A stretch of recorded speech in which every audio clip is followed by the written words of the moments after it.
Back, anxiously awaiting.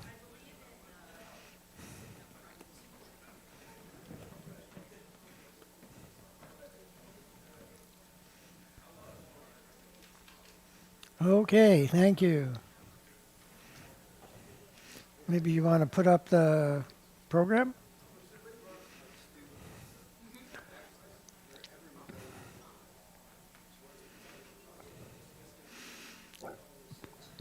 We have, unfortunately, to wait for our stragglers from dinner.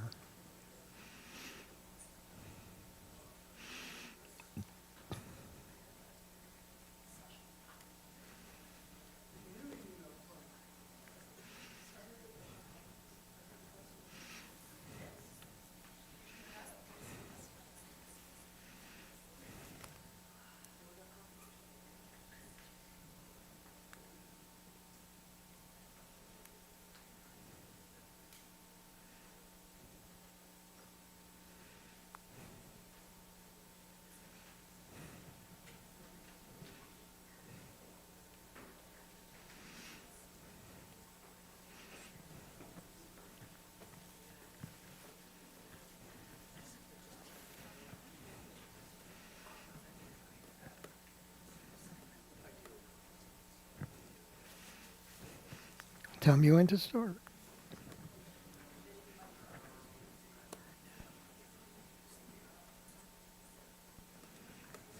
Hey, no, take a seat.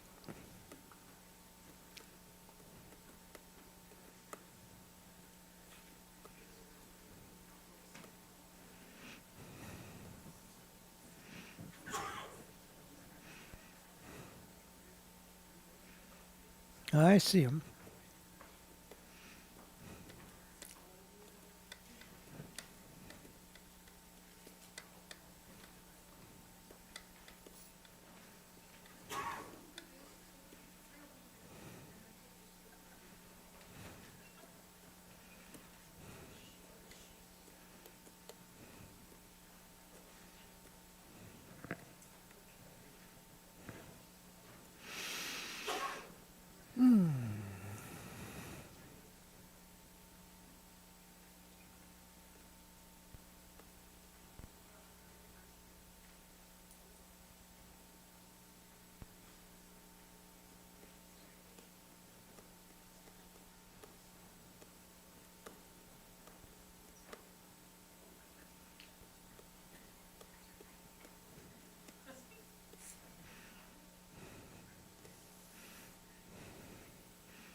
I now call to order the Society's 2,529th meeting in what is now the 154th year since its founding on March 13th, 1871.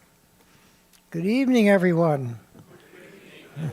And thank you for braving the weather, which won't arrive until tomorrow, I hear. My name is Larry Milstein. I am the president of PSW, one of the oldest scientific societies of Washington, D.C., committed to providing a forum to further scientific understanding and inquiry. Welcome to our members, guests, and friends to the lecture part of today's PSW meeting and to the annual President's Lecture that will be given by Gordon Guyatt on evidence-based medicine, the GRADE framework. Tonight is PSW's annual President's Reception Dinner and Lecture. We honor the occasion, in part, by using the Society's ceremonial gavel. The gavel was hewn from timbers of the White House.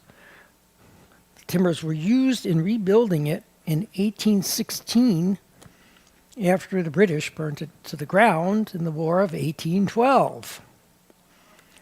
I was originally under the impression that the gavel was made from structural timbers that were recovered when the White House was gutted entirely by Harry S. Truman. And that was what the White House looked like inside when he was done. That was the most dramatic change by far in the White House. It was completely rebuilt. The interior was totally gutted. Additional sub-basement levels were excavated and a new concrete foundation was built. A new steel structure was erected in place of everything that had been inside before, and the interior was rebuilt around a substantially changed grand staircase with a highly modified floor plan. Only the exterior shell was retained. So for obvious reasons, I thought that was where this wood came from. But no, I was wrong. I didn't read the instructions. Believe it or not, it says right on it that it was recovered from timbers that were removed in 1927. Just read the instructions. So what happened in 1927? In 1927, the top of the building was completely rebuilt, and the wood was removed from that area. It was an attic. The attic was changed into a third floor, and the wood was replaced with steel. Some of the historic truss wood was recovered and made into artifacts. According to an account, souvenir collecting during the work was strongly discouraged, but to satisfy great public demand for pieces of the building, it was decided to auction much of the surplus lumber that had been removed. The National Lumber Manufacturers Association submitted the winning bid and subsequently made and distributed many souvenirs from the wood, including gavels, canes, wood blocks, candlesticks, picture frames, and plaques, and even some furniture. And some were identified with brass plaques. Look familiar?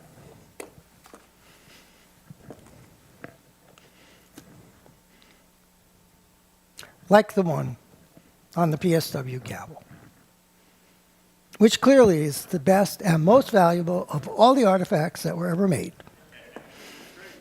Unfortunately, it seems that there is no more wood from which to make additional artifacts. So we will have to treasure this particular gavel as made from the timbers of the White House, recovered in 1816, which is a lot of years for the United States, over 100. And use it at our ceremonial dinners, the presidents, and the Joseph Henry. So, there you have it. And now, back to the main part of our program. Let's start by thanking our sponsors. We'll begin with PSW member Mike Helton and Helton Associates, who are sponsoring our full year of 25-26. Thank you, Mike.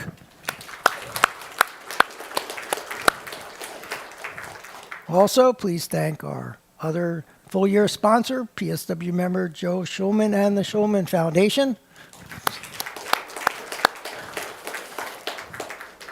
And the sponsors of tonight's lecture, Executive Director Robin Taylor and me.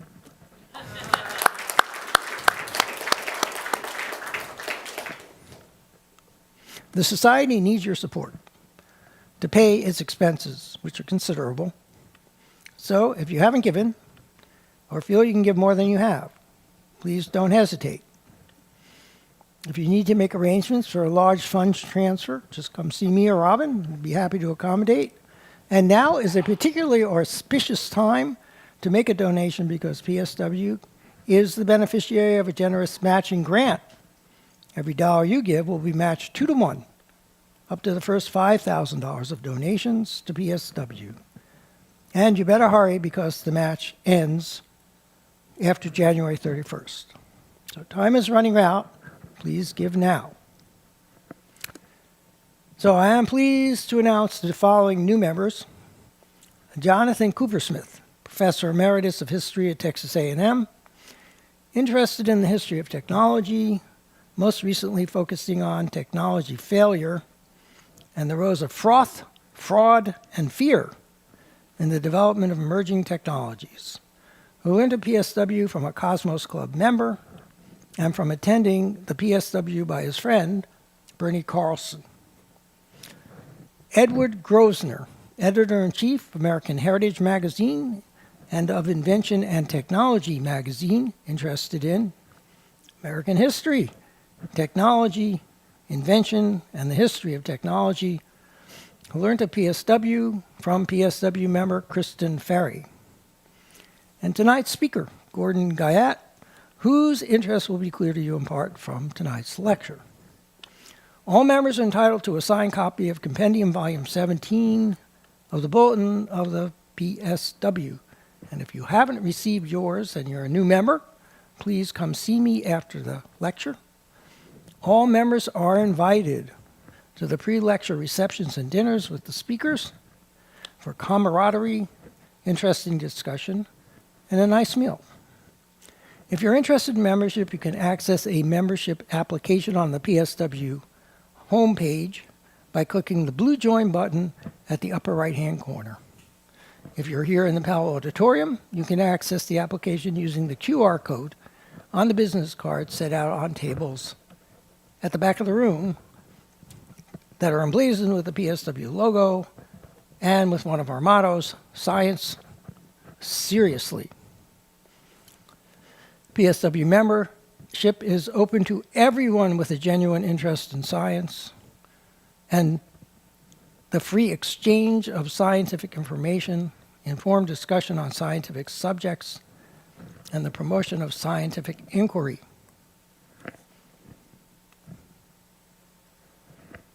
Recording Secretary Scott Matthews will now present the minutes of the 2528th meeting and lecture by Bernard Carlson on Tesla, Marconi, and the invention of radio dueling wireless giants. Scott, the stage is yours. Thank you, Larry.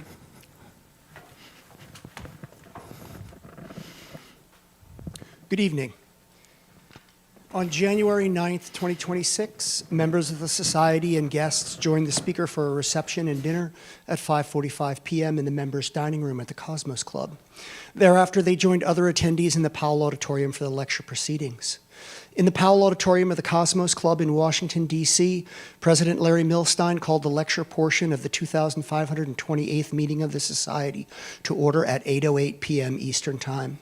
He began by welcoming attendees, thanking sponsors for their support, announcing new members, and inviting guests to join the Society. Scott Matthews then read the minutes of the previous meeting, which included the lecture by Davy Smith titled, "As If the Way One Died Mattered." The minutes were approved as read. President Milstein then introduced the speaker for the evening, Bernard Carlson, of the University of Virginia and the University of Galway. His lecture was titled, "Tesla, Marconi, and the Invention of Radio." The speaker began by saying that disruptive technologies are often shaped not by science or the marketplace, but by creative individuals and their passions. He said that among Tesla's many inventions, the first practical AC motor was the most celebrated, but that his ideas about wireless power transmission were, quote, visionary. Carlson said that Tesla's story was best told as a race between rivals. He described Tesla's rivalry with Edison, often called the War of the Currents, saying that it is commonly assumed that Edison was his biggest opponent. Carlson claimed that if you asked Tesla who his greatest nemesis was, he would say Guglielmo Marconi. The speaker presented some of the details of Tesla's life.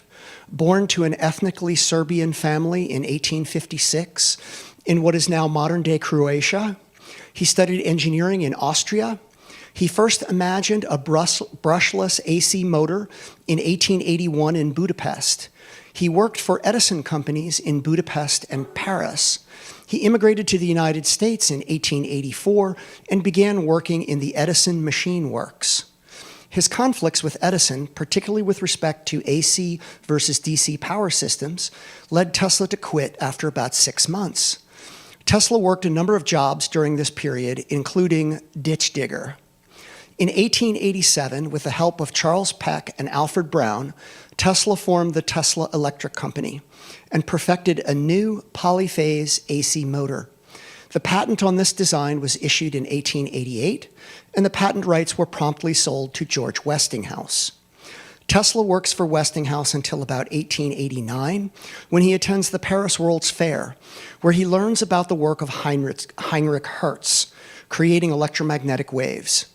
In 1890 and 1891, Tesla repeats the Hertz experiments, scaling up the power using Tesla coils.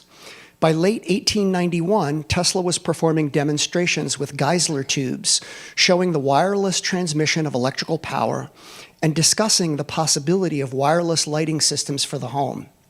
During the period from 1892 to 1899, Tesla filed a number of patents on wireless power systems, including wireless lighting and wireless motors. While he promoted his ideas through lectures, private demonstrations, and newspaper interviews, no investors came forward to fund his work or purchase his patents. The speaker said that around this time, Tesla began to think more about ground current, attempting to minimize the electromagnetic waves generated while maximizing the ground current.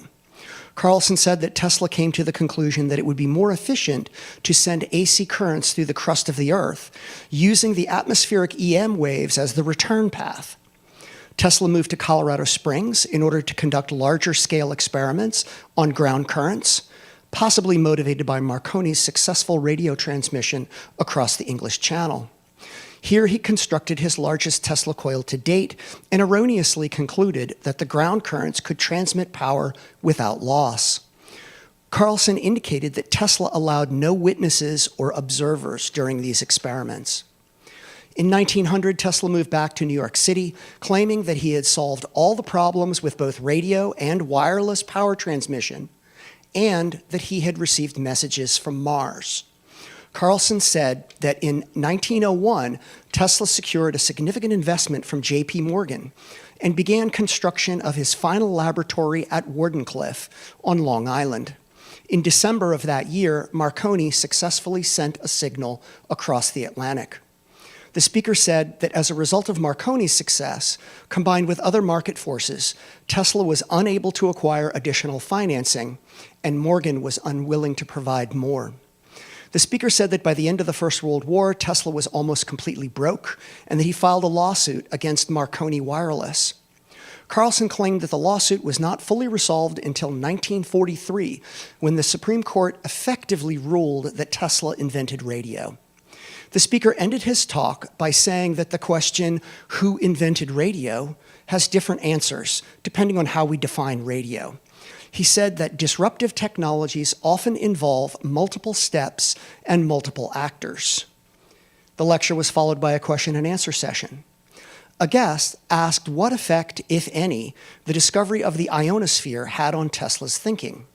Carlson responded that by that time, Tesla had no money and was unable to perform any experiments relating to the propagation of radio waves. He said that during this period, Tesla worked on various mechanical engineering projects, including bladeless turbines. A member asked why Tesla was able to convince himself that a wireless power transmission through the Earth would be lossless, even if the Earth acted like an incompressible fluid. Carlson responded, quote, "The answer is that I don't honestly know," end quote. He said it has to do with Tesla's conception, or perhaps misconception, of standing waves. A member on the live stream asked, why did Tesla think, much less be so certain, that electromagnetic waves were longitudinal? Carlson replied that he wasn't really sure, but that it had something to do with the results Tesla got from experiments with Geissler tubes. After the question and answer period, President Milstein thanked the speaker and presented him with a PSW rosette, a signed copy of the announcement of his talk, and a signed copy of Volume 17 of the PSW Bulletin.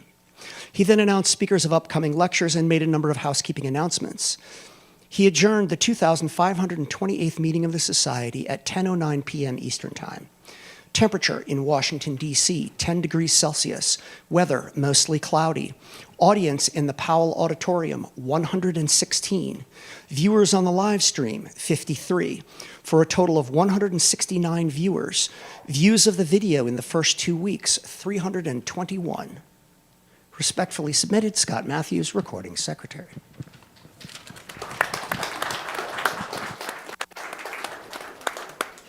Thank you, Scott.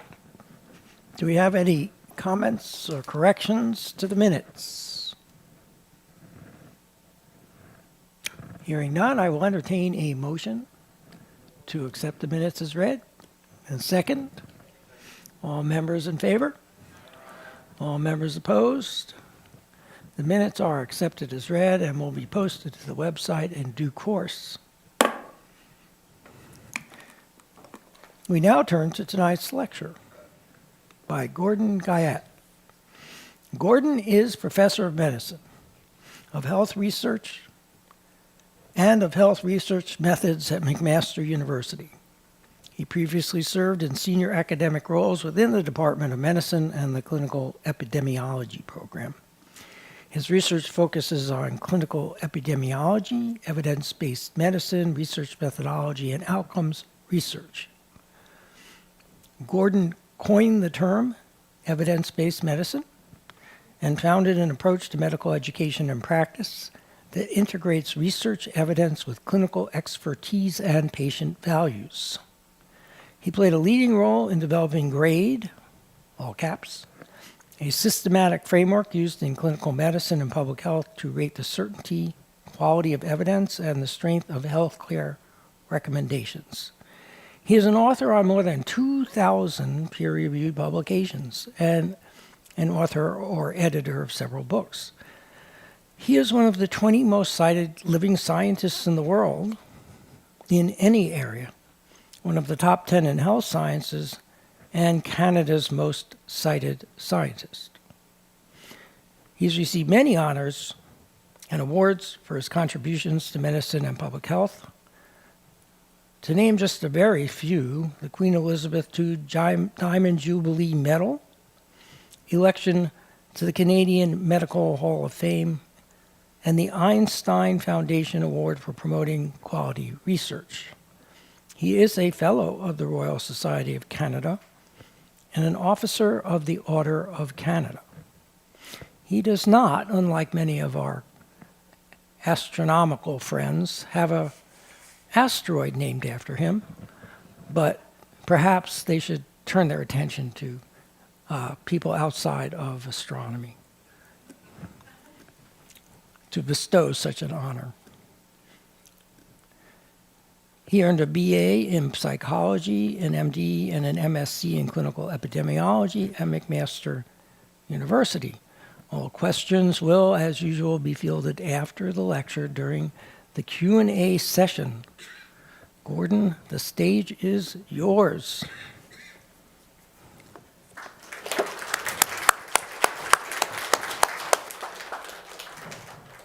Thanks very much.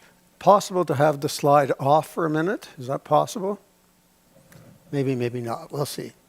So, first of all, great honor to be here. I'm really delighted. It's a real pleasure.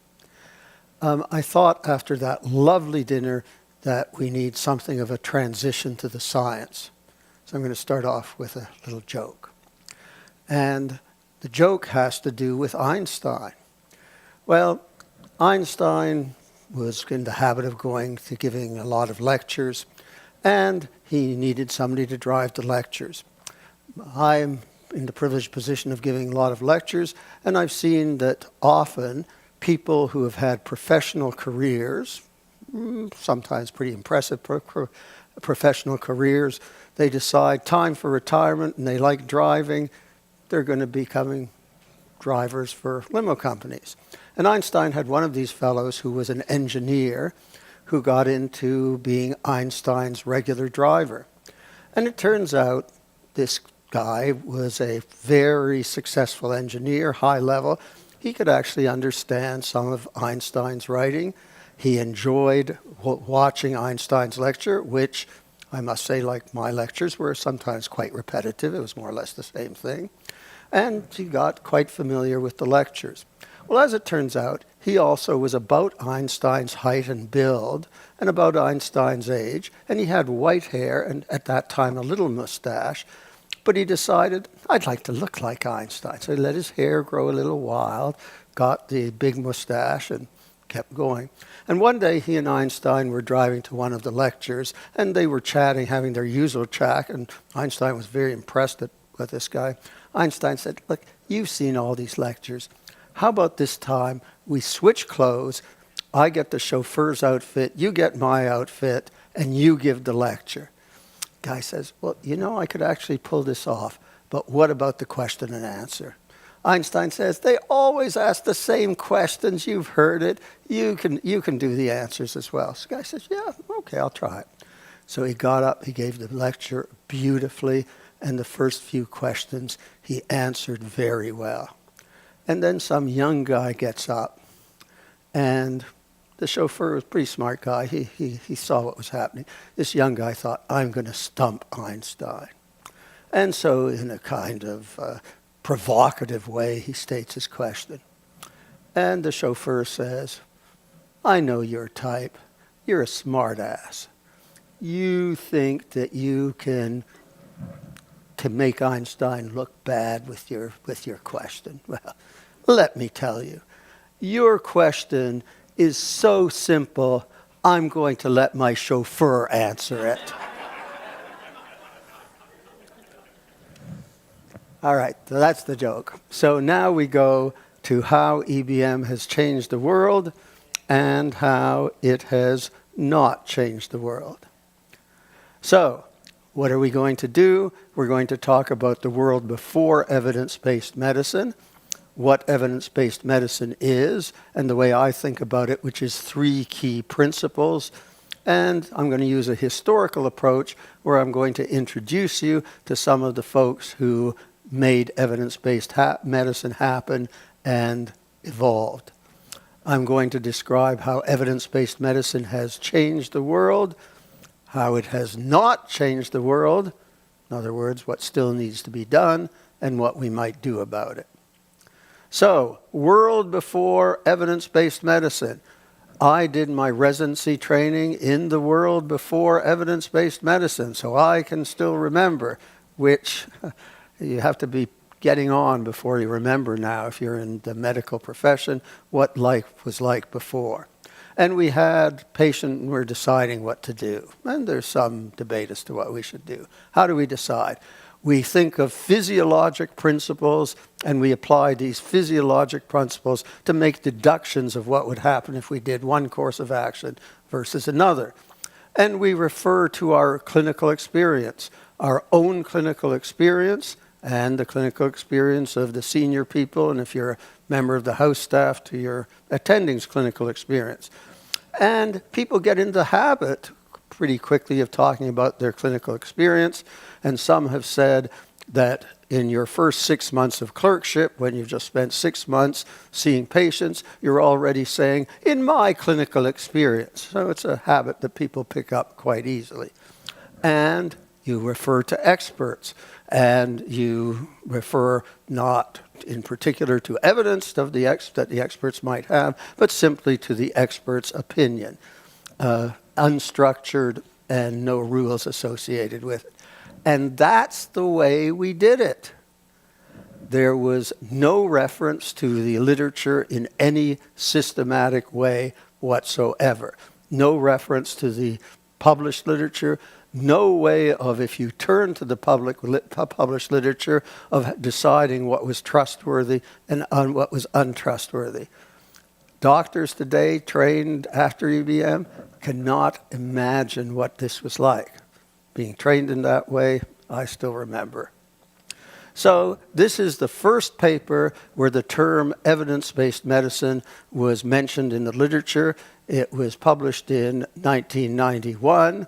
I was the sole author of this paper, and to show you how long ago it was, that's what I looked like when that paper was published.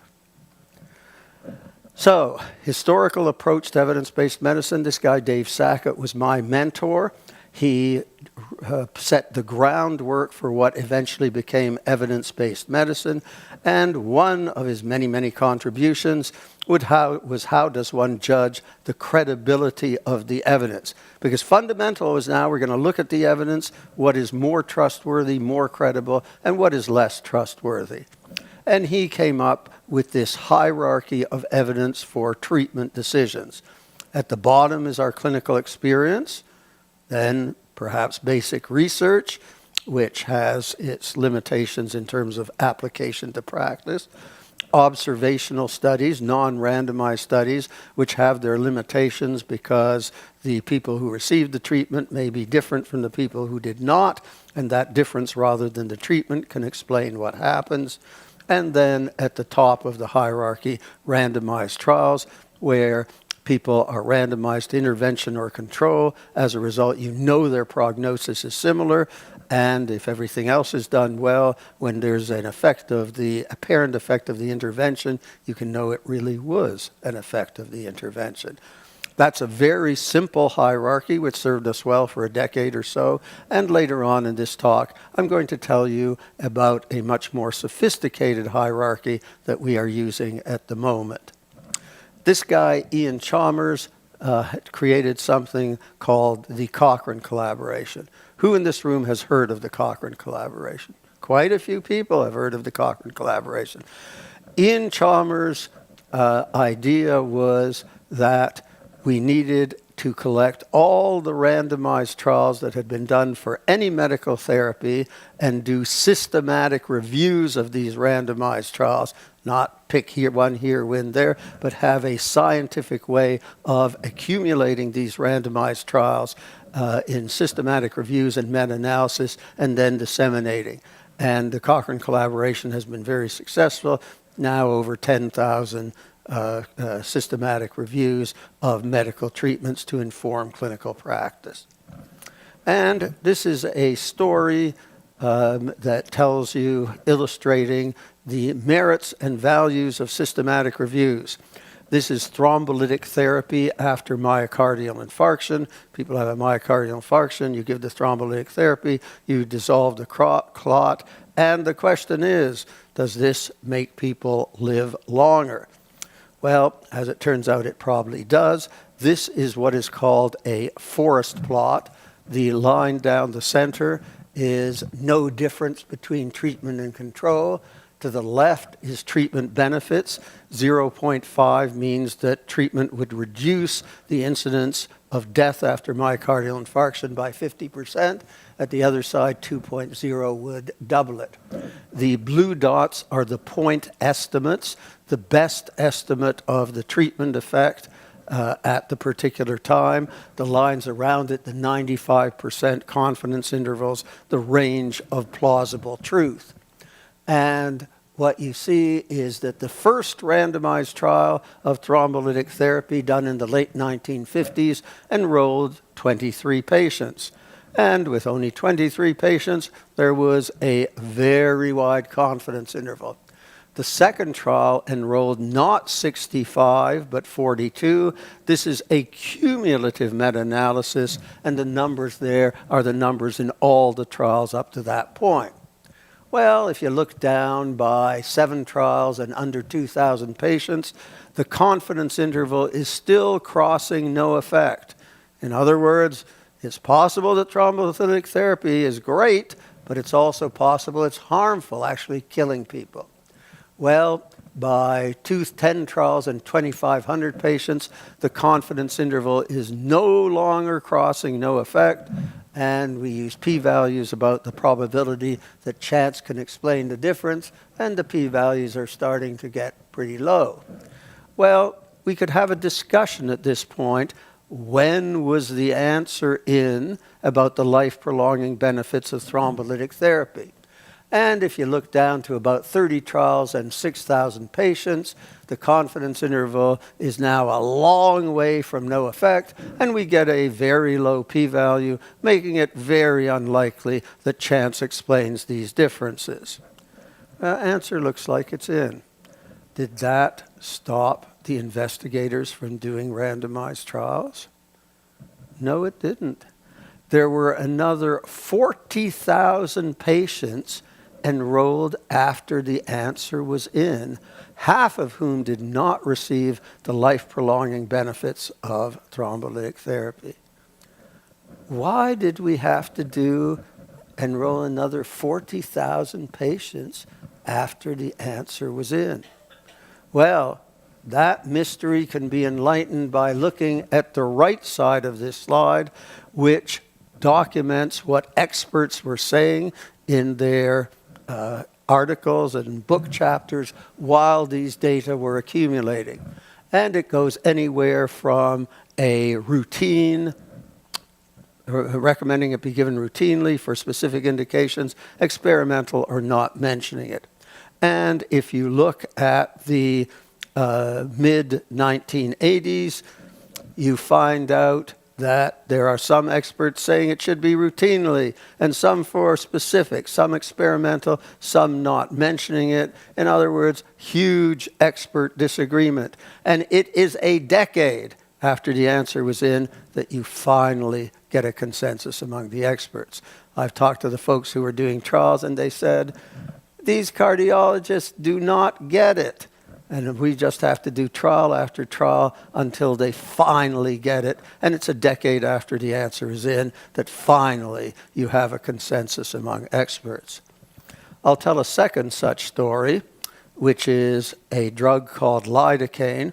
And this story goes back to my personal experience because 45 years ago, when I was doing my training as a medical resident, and I rotated through the coronary care unit. Every patient who came in the door, I started an intravenous infusion of lidocaine. We called it a lidocaine drip. Why? Because we knew lidocaine was a good antiarrhythmic agent, and we knew that patients after myocardial infarction are at risk of lethal arrhythmias, which we wanted to prevent, so we were giving lidocaine. Made a lot of physiologic sense. Well, and as you see here, the experts were recommending it over, although again, expert disagreement throughout this period, most of the experts were recommending it, and that's why I was giving it. Was there ever any evidence from randomized trials to support the use of the lidocaine that I was giving? No, there was not. As these data accumulated, as you see there, the point estimates are always on the harm side, killing people. We never proved that it killed people, but the confidence intervals got narrower and narrower, and we certainly excluded any benefit. So I was giving my patients this lidocaine with its toxicity and no benefit for the patients.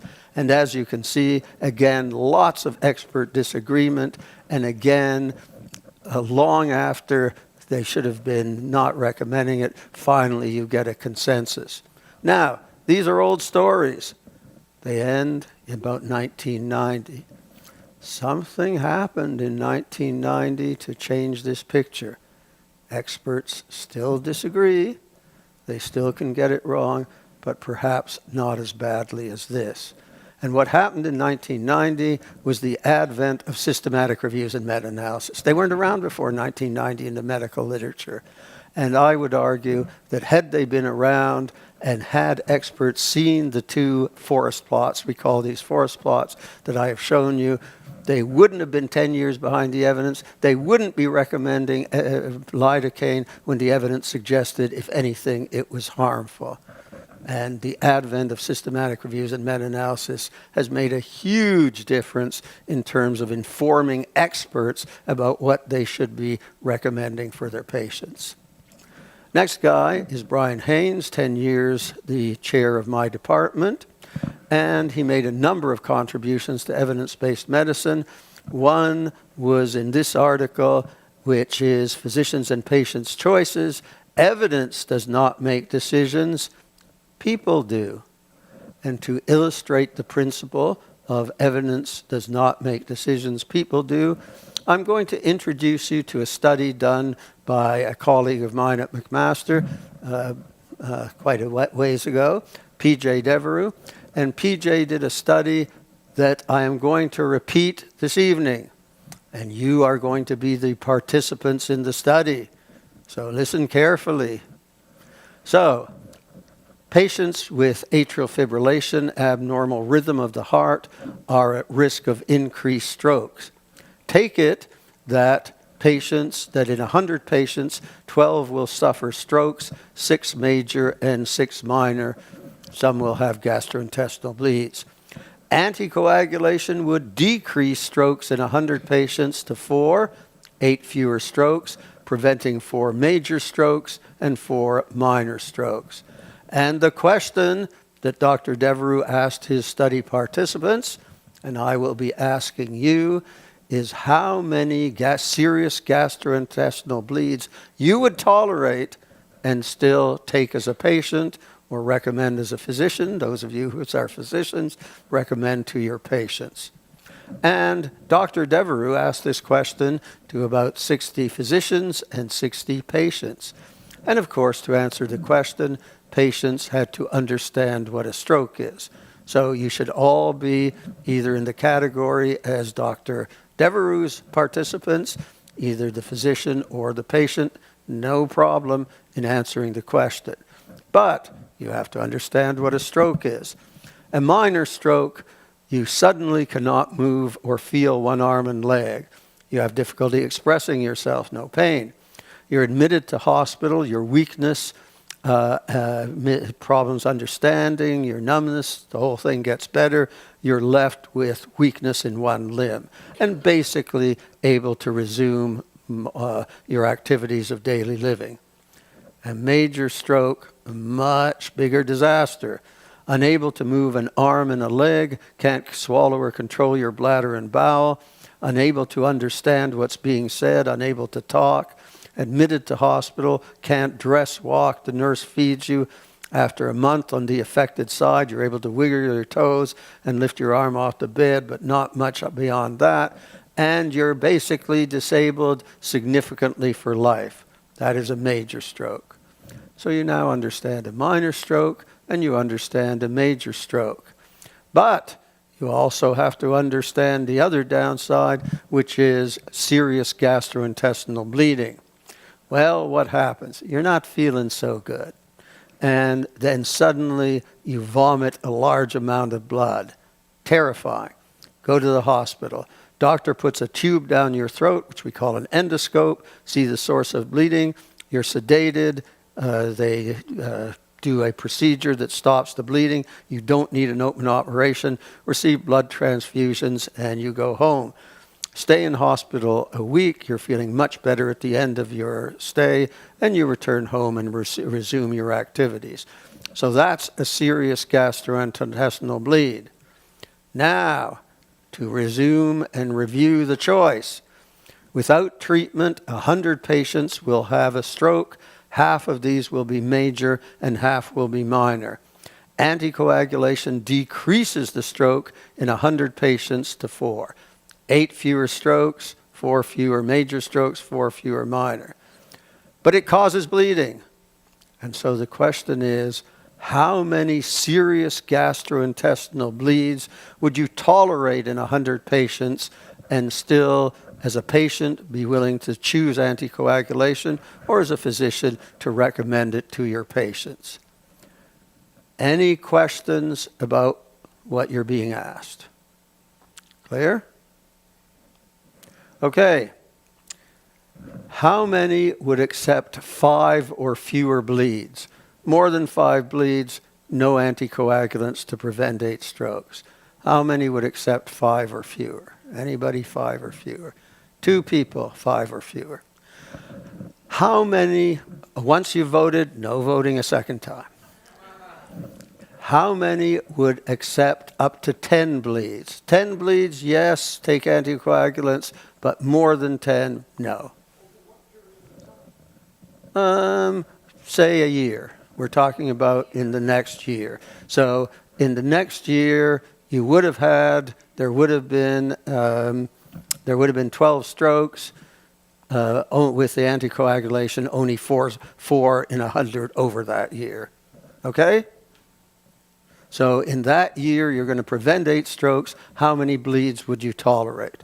Who would accept up to 10 bleeds but no more? Okay, few people. Okay, can't vote again. Who would accept up to 15 bleeds but no more? Okay, few people. Who would accept up to 20 bleeds but no more? Now, a few people. Who would accept more than 20 bleeds. Whole bunch of you. The biggest example here was over 20 bleeds accepted, although there was a distribution across. So here is what happened when Dr. Devereux asked his physicians and his patients. Look at the physicians in the red. A flat distribution right across the range from less than 5 up to 20. Look at the blue-green, the patients, a very different distribution.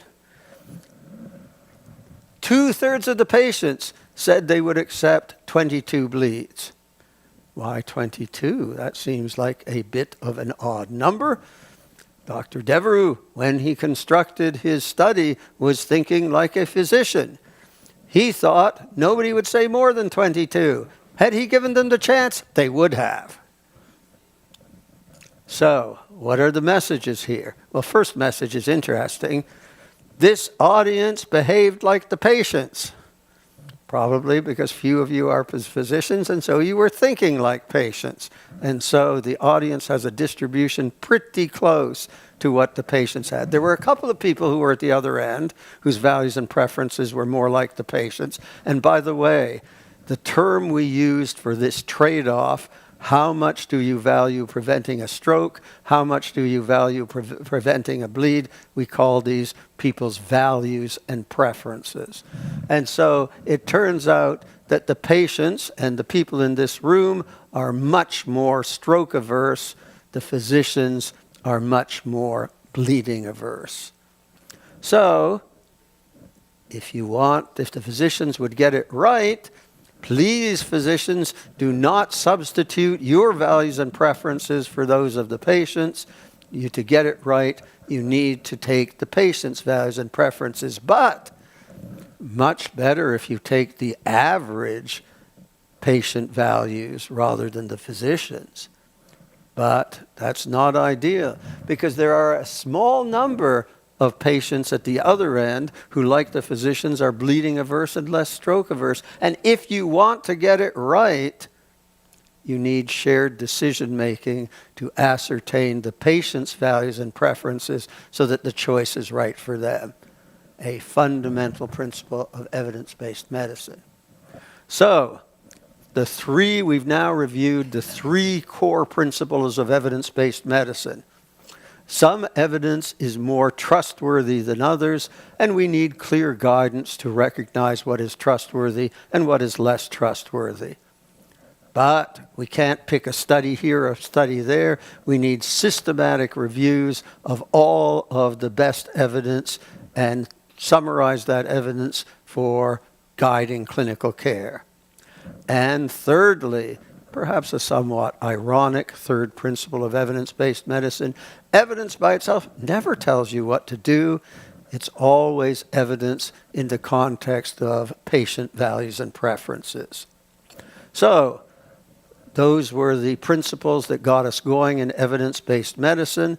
And in 1992, 1991, I told you about the previous publication where evidence-based medicine first appeared as a term in the medical literature, which was in a minor publication that was ignored. But in 1992, JAMA is the world's largest circulation medical journal, and a paper with the immodest title, A New Approach, Evidence-Based Medicine, A New Approach to Teaching the Practice of Medicine, and that paper made a big splash. And it was followed by User's Guide to the Medical Literature, where we provided a curriculum for teaching medical students and residents the principles of evidence-based medicine. When I trained, nobody gave me any idea about how to read the methods and results of a medical publication. Nobody was taught. It was not in the curriculum. Nobody thought of doing it. So one of the first things of evidence-based medicine, note, It was a new approach to teaching the practice of medicine because that's what we were doing. As it turns out, at that time, I took the job of running the internal medicine residency program at McMaster University, and this was my laboratory for the development of how to teach evidence-based medicine. So, at the beginning, if you look at that first article that I just told you about in 1992, you will see nothing about values and preferences. We didn't get it. But what happened as we started applying it, we would go to our residents and say, here we have some high quality evidence from randomized trials, and here are the benefits and here are the downsides. And so we got it now. But what do? Then, when we were looking at it, trading it off in this way, it became obvious that we didn't yet know what to do because it was how much you valued the benefits and how much you valued the downsides. And we gradually got it. And by the year 2000, in this, JAMA published a lot of these users' guide to the medical literature to inform trainees and physicians of how to do evidence-based practice. This is the 25th such article that was published between 92 and 2000, and it was the one that explicitly acknowledged as a crucial principle of evidence-based medicine, evidence never tells you what to do by itself. It's evidence in the context of values and preferences.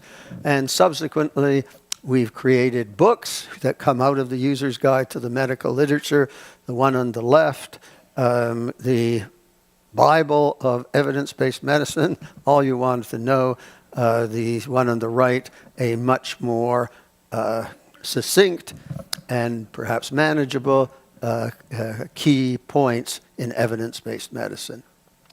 So, evidence-based medicine thus far. By 2000 or shortly thereafter, it had become a core competency, less than 10 years, it had become a core competency for medical schools and for residency programs. To get accredited, you had to be teaching evidence-based medicine, and it was also picked up by other areas like nursing and rehab sciences. The User's Guide to the Medical Literature was providing the curriculum for medical schools and nursing schools and residency programs and so on to teach it, and it was transforming care on the wards and outpatient clinics. No longer, what's the physiology? What happened in my experience? What do the experts tell me? Now it was, what does the evidence show us? And distinguishing between the high and low quality evidence. And as a testimony to the impact it made, in 2007, the BMJ held a little worldwide poll about the most important advances in medicine since 1840 or so, when the BMJ was first published. BMJ was in the top 10 of these advances in medicine, along with things like public health, computers, and anesthesia. So, big impact. So, I had been, that first publication, How to Teach Evidence-Based Medicine, came out of what I was doing, leading the residency program, which, as I've already mentioned, was my laboratory for the development of EBM training. And I started out with what turned out to be an incredibly naive idea. I thought we could teach every graduate of my residency program to be able to read the methods and results and then assess the validity or risk of bias, make a good summary of the results, which they could then apply to practice. As it turns out, completely unrealistic. To really do that well, you have to be quite far along in a master's program in clinical epidemiology to be able to do that efficiently and well. It was not realistic except for a small minority of particularly interested residents. So after 7 years of running this program, I give up. Very few residents are going to be able to do this. And that means we have to rethink evidence-based medicine. So, first thing in 2000, we published Practitioners of Evidence-Based Care. Not all clinicians need to appraise. In fact, most clinicians don't need to appraise. What they need is to be able to use other people's appraisals who are professionals and know how to create the evidence summaries for clinicians. Before this paper was published, we circulated it to was then the worldwide community of evidence-based clinicians, teachers. I remember the emails I got back, one of which had the striking title, Evidence-Based Capitulation, okay? We give up. We're not going to be able to. But that is the way it was. And that realization has, for me and some of my colleagues, motivated where it has gone. So what did the focus shift to? The focus shifted to, we got to present evidence summaries and processing of the evidence and understanding it to prevent trustworthy guidelines to clinicians. And then the question was how to get these guidelines trustworthy. Well, they'd already, around that time, around 2000, it was the start of formal guidelines developed, for instance, by medical professional groups. And they used an approach to developing these guidelines, which we call GOBSAT. GOBSAT stands for Good Old Boys Sitting Around the Table, okay? No structure, no rules, no science. We'd created a science of randomized trials. We'd create a science for how to do systematic reviews. And now we had to create a science for how to do clinical practice guidelines to move from GOBSAT to trustworthy guidelines. And this is where Andy Oxman comes in. Andy Oxman trained with us at McMaster for a decade or so, then moved to Norway, recently retired. And GRADE, the system, was Andy's idea. It's a system to judge the confidence or certainty or trustworthiness, all synonyms, of the effects of the evidence from systematic reviews.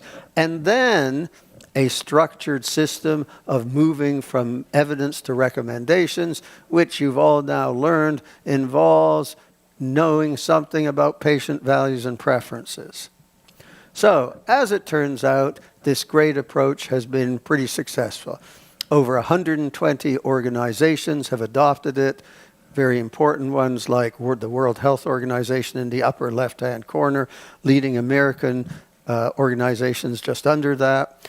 American Thoracic Society, American College of Physicians. The Cochrane collaboration, which some of you knew about, now insists that all Cochrane reviews use GRADE. Big deal.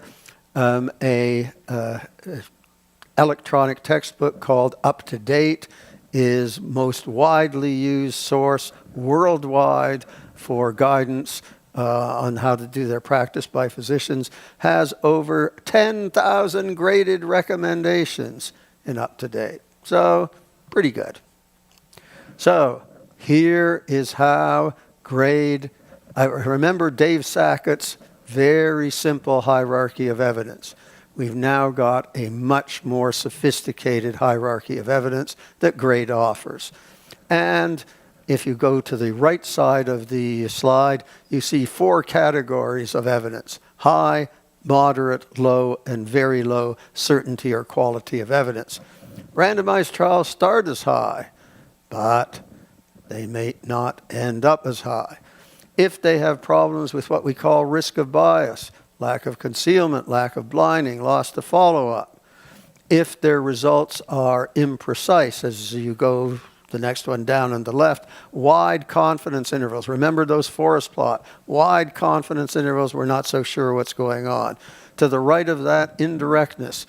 After 48 years in clinical practice, I stopped practicing a few months ago. When I did my clinical practice, it was inpatient internal medicine.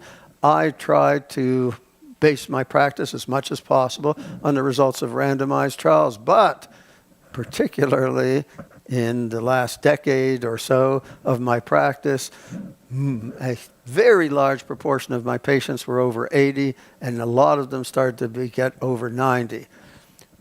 Those patients were not enrolled in those randomized trials. And so we have indirect evidence from the younger patients to the older patients, and that makes us not so sure. Inconsistency. The results from some trials may show one thing, some trials show something quite different, and we don't have a good way of saying which is true. Well, our certainty or quality of evidence goes down. So inconsistency, indirectness, and publication bias. Sometimes, unfortunately, particularly the pharmaceutical industry, hides the negative trials, and we don't even see them. Okay, so randomized trials start as high certainty evidence, but 5 reasons we might be rating down. But observational studies, non-randomized studies, start as low on this hierarchy, but on occasion, they can get high certainty evidence without any randomized trials. When does this happen? This happens with very large treatment effects. So things like dialysis for renal failure, intubation for patients dying of respiratory failure, epinephrine in anaphylactic shock, diabetes in diabetic ketoacidosis, and hip replacements in people with crippling hip osteoarthritis. I've had 2 of them and are back on my mountain bike very regularly. So where previously it was an inevitable and irreversible downhill course. So we have some things you don't need randomized trials. You shouldn't do randomized trials because the effects are so large. So this is a much more sophisticated hierarchy than the pyramid that I showed you previously. And here's how GRADE summarizes the evidence. So I have suggested to you we need systematic reviews. Although some of the experts might like to, it's not on to pick the trial that gives the results that you like and focus on that trial. No, you need systematic summaries. And then you need a way to summarize them. So this is what's called a GRADE summary of findings table. First column, this is one about one of the drugs that we use for COVID.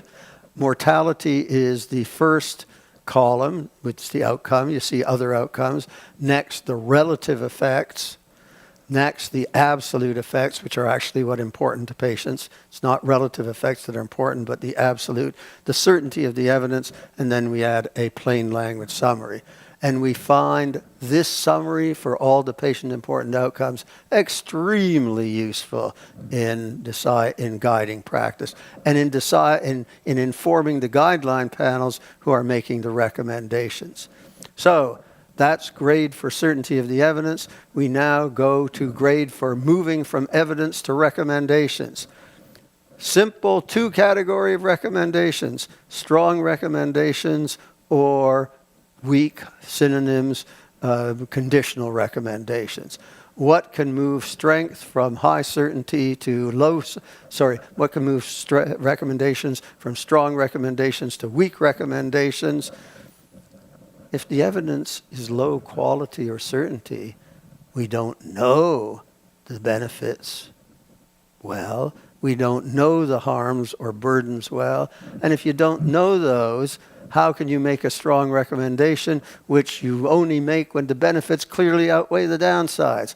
If you're not sure of the benefits and you're not sure of the downsides, how can you be confident on the trade-off between benefits and downsides? Or you're pretty sure, but people's values and preferences differ, and we now know evidence never tells you what to do. It's always evidence in the context of values and preferences. So if there's a lot of difference between values and preferences and it's a close trade-off, you shouldn't be making a strong recommendation.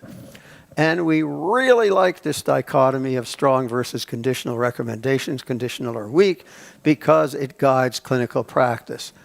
A good way, we think, of thinking of a strong recommendation, since evidence-based medicine is a patient-oriented approach.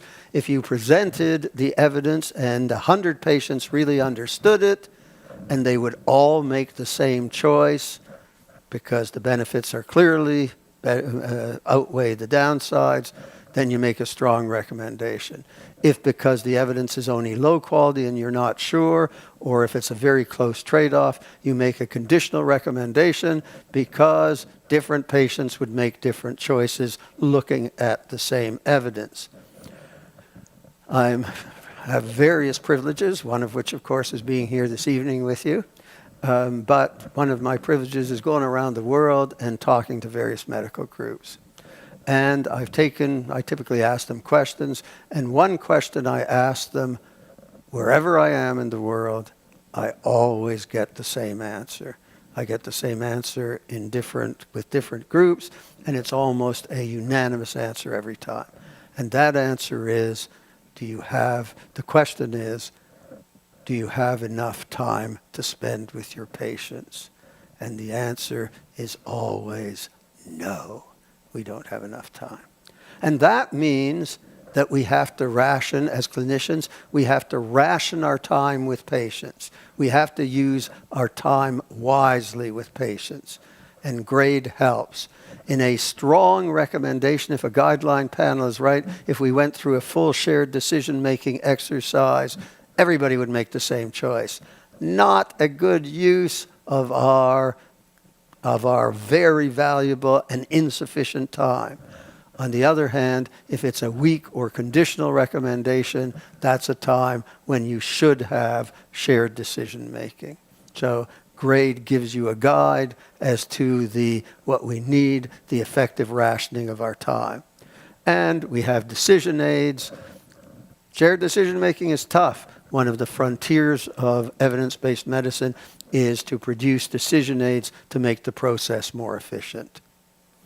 So, things look like they're going quite well, except I've told you how evidence-based medicine has changed. I've said a lot, it has changed a lot. But where has it not done as well as it should have? Where has it not changed as much of it as it should? Well, 120 organizations adopting grade, many at the forefront. But if you take all the systematic reviews done at the moment, only 9% are using grade.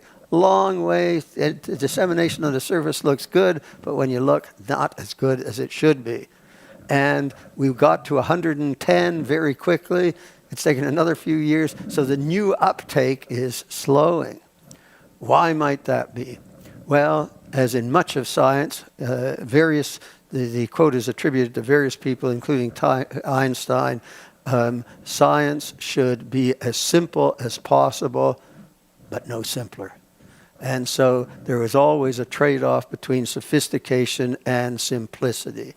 And clinical epidemiology, in my opinion, in the last few years anyway, has got it wrong.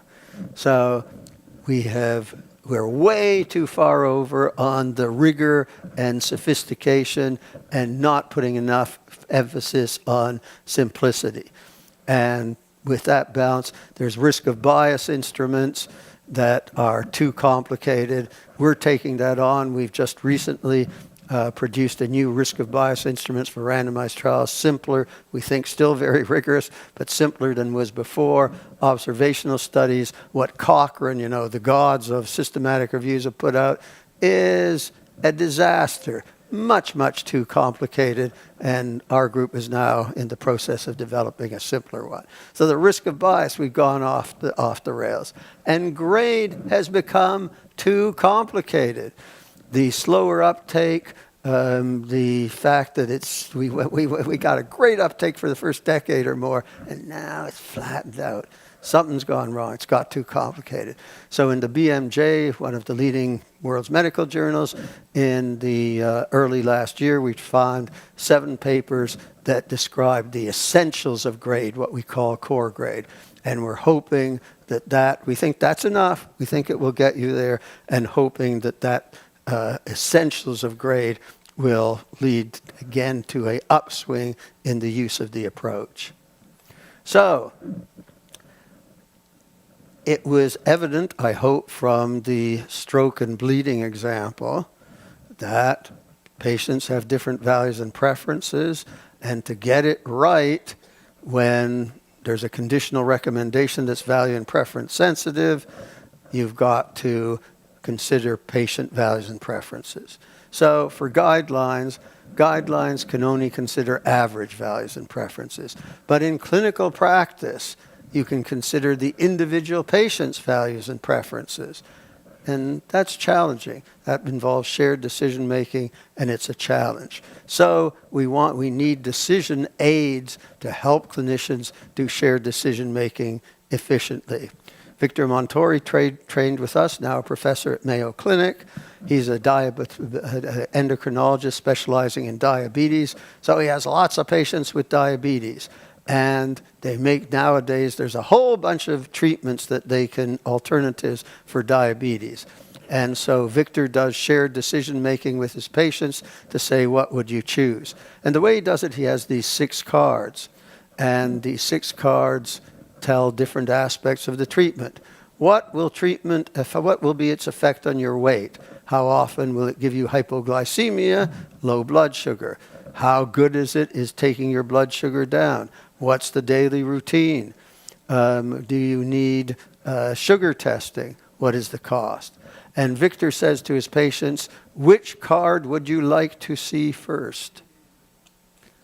What is your guess as the most popular card that patient treat first?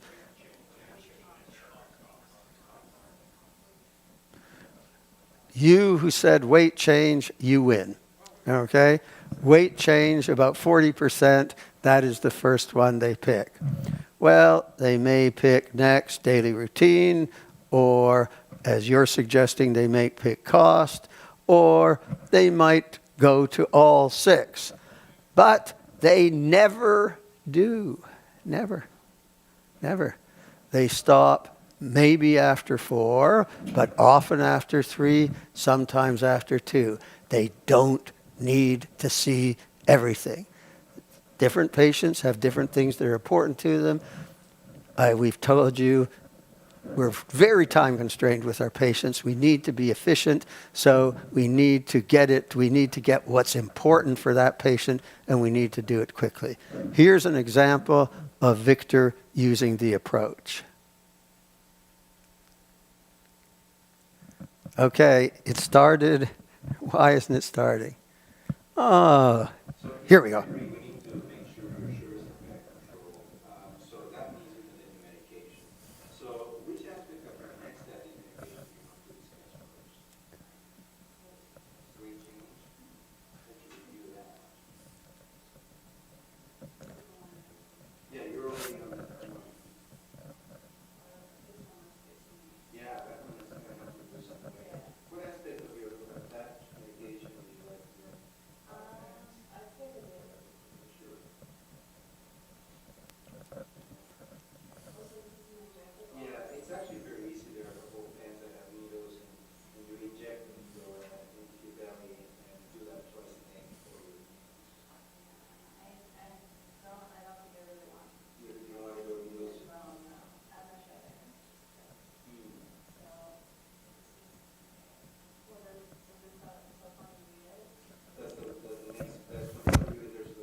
So it doesn't always go that smoothly, but there's shared decision making in 90 seconds, tailored to the specific areas that are of concern to the patient. So this guy's Per Van Veek. He studied with us for a year, now back in his native Norway. And he worked with us about some clinical practice guidelines about antithrombotic therapy. And we used a great approach, and we who were leading it said, we think we've got a great guideline here. And Per said, well, your methodology is good, but are your guidelines really available, useful, and understandable for clinicians? Maybe not. Are they suitable for integration into electronic medical records, textbooks, and adaptation? Not particularly suited. Are they sufficiently up to date? Well, what happens is these professional organizations spend a year or more on a very rigorous, the ones who do it well, process of putting out guidelines. They get a good panel. They follow the standards for trustworthy guidelines. And at the end, everybody's so exhausted that they go home, and it's another 2 or 3 years before they're ready to do it again. And in those 2 or 3 years, new evidence comes out for new treatments, and the guidelines get outdated. So we need a change. We need what we're calling living guidelines that are regularly updated with new evidence. So did what we do, was it sufficiently up to date very quickly after we did it? No. Did it facilitate shared decision making? The presentations didn't facilitate shared decision making at all. So the question was how to make grade irresistible for clinicians, patients, and guideline developers, and PAIR decided what we need is magic. Magic stands for making grade the irresistible choice. And one of the things we did at the beginning with that is PAIR negotiated with the BMJ. We have great relationship with the BMJ to do what are called BMJ rapid recommendations, where we monitor the literature, we see practice-changing evidence appear, we do systematic reviews very quickly for pulling together all the evidence about that. We pull together a guideline panel, we follow trustworthy guideline procedures, and we end up with a trustworthy guideline very quickly. And these have worked out very well. And part of what makes it well is the Magic app, which is an electronic platform for choosing, for authoring the guideline, and then for presenting it to the public. And what this allows us to do is multi-layered guidelines, which we can put on your smartphone, integrate into the electronic medical records, adapt easily in new settings, like we adapted our antithrombotic guidelines for Norway. Create decision aids for patients to help them with their decisions using the principles that Victor Montoya suggested. And this guy, Thomas Agaritzis, also trained with us at McMaster, now working with PAIR on the Making Grade the Irresistible Choice team, and he's done original work in making the very efficient creation of these guidelines. How can he do it? Systematic reviews with those summary of findings table that I showed you, structured on grade principles, decision aids using the Victor Montori principles that the patients don't need to see everything. You give them a choice of what's important to them, and so you make shared decision making much more efficient by focusing on what's important to that patient, and then use the Magic app to put it on a platform. Larry, how am I doing for time? Just keep going. Okay, thanks, Larry. Okay, good answer. All right. So now we come to COVID. Worldwide pandemic, what a disaster. And at the beginning, we have no treatments for COVID. Well, the worldwide EBM community comes up with innovative trial design that we call platform trials, launches a whole bunch of these. The world realizes this is crucial. They put the money into it. We run these trials very efficiently. And in a matter of years, we have 3 treatments that are clearly beneficial for mild to moderate COVID outpatient, and 3 classes of drugs that are lower mortality in severe COVID. We do it in a couple of years, okay? And then we take that evidence, we got the evidence, but we've quickly got to summarize it and get it into guidelines if it's going to be useful to clinicians. We've decided we can't hand them the original articles. That's not going to work. So we have a new, in the last 10 or 15 years, we have a new great methodology for systematic reviews. It was always before, compare A to B.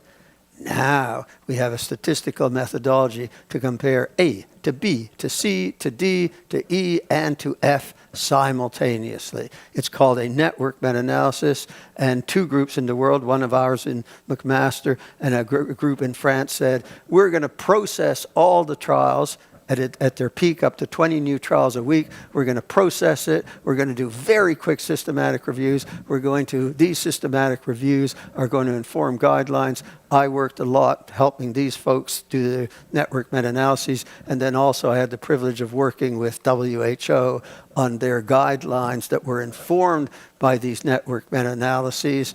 And then the MAGIC team brokered a deal between the BMJ and the WHO, that when the recommendations come out in the WHO, they simultaneously come out in the BMJ. Different audiences both get the benefit of the guidelines.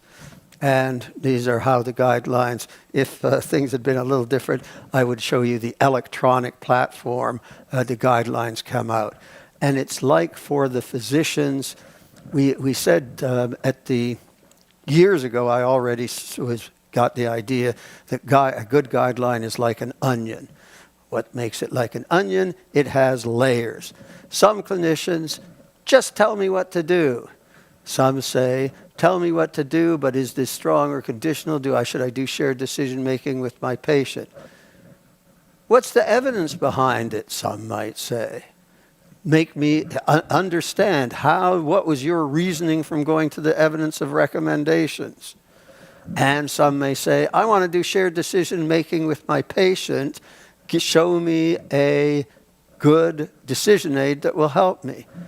A good guideline has all those layers that physician can start with, just tell me what to do, or they can choose these layers. And the MAGIC app is what did this.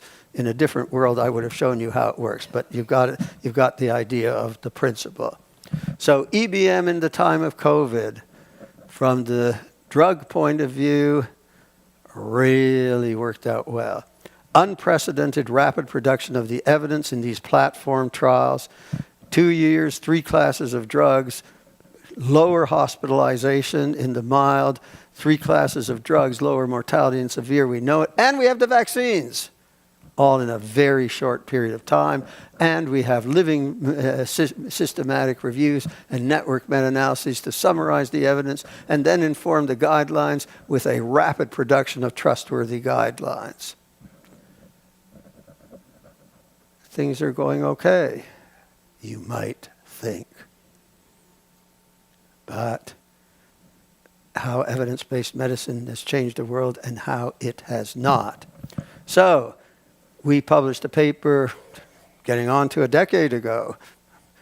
Do clinicians understand the size of treatment effects? A randomized survey across 8 countries. 6 ways physicians are not too bad if it's mortality, dead or alive, and the effects there. But if you say, what's the effect on quality of life, and you have these instruments that have scores, clinicians have much more trouble with those. So we gave different ways, and there's different ways you could present it. We tested it in a bunch of countries. They had different versions of the questionnaire. And the bottom line is we had 6 different ways of doing it. We weren't surprised. The risk differences, which is simply the 20% benefit with treatment, only 10% benefit with control, just the direct percentages, they could kind of get that. But even those, they had difficulty interpreting. They had difficulty interpreting any of this. Bad news, because if you're going to do shared decision making, you'd better understand the evidence yourself, or how can you do shared decision making and get the patients to understand? So I told you back in 2000, we said, the clinicians, we had decided from the experience in the residency program, clinicians are not going to be able to read the methods and results. They need summaries. In 2000, we said systematic reviews. In 2020, we had to do it again because the EBM teaching community had not been getting it. They kept teaching critical appraisal as if the medical students and the residents would actually read the methods and results. No, that's not what you have to teach them. What you have to teach them is understanding the results. When somebody does the systematic review for you and presents the results, you have to be able to understand those results, or you can't do shared decision making with your patients. And you have to understand the process of going from, you have to understand why evidence is certain or uncertain and what that means. And you have to be able to understand how a guideline panel went from evidence to recommendations. That's what we should be teaching people. And we've still got a ways to go before clinicians get to the point where they can use the evidence optimally to do shared decision making. So we need to challenges. Get evidence-based medicine teachers to accept reality as I just described. Get them they understand the implications of that success when clinicians can understand the results. Final conclusions. EBM has changed the world. Widespread recognition for evidence. For somebody like me, the young doctors don't understand this. The difference of what practice was like and how we made our decisions before EBM and after, no resemblance. It really is a totally different way of practicing. So, what does EBM offer? It's to offer standards for deciding what is trustworthy and what is not. It has a science of how to do good systematic reviews. And as you saw from the cardiologist going terribly wrong, before systematic reviews, we need systematic reviews of the best evidence. And we need guidelines. Widespread acknowledgement. These principles are widely, and the guidelines are getting better and better and better. People are now recognizing we need living guidelines, and we're moving in that direction. How has it not changed the world? Still, among clinicians, limited understanding of the evidence, limited acknowledgement of values and preferences. Since 2000, we have been pushing evidence never tells what you do, evidence of values and preference. That has not fully penetrated as much as it should have. And we need better tools for shared decision making. So that is my summary of how evidence-based medicine has changed the world and how it has not. And I would now be delighted to have a conversation with you about it. Thank you.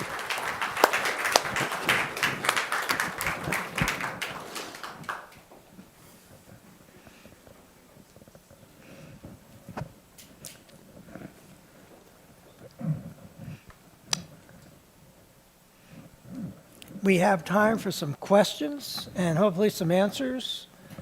Remember, we have a procedure here. There are mic runners. They have one of two mics each, red mic and a blue mic. I will call on you by the color of the microphone. In order to get a microphone, you must raise your hand and you must get their attention long enough for them to bring you a microphone. We try to entertain questions by everybody who wants to ask one. And we will start with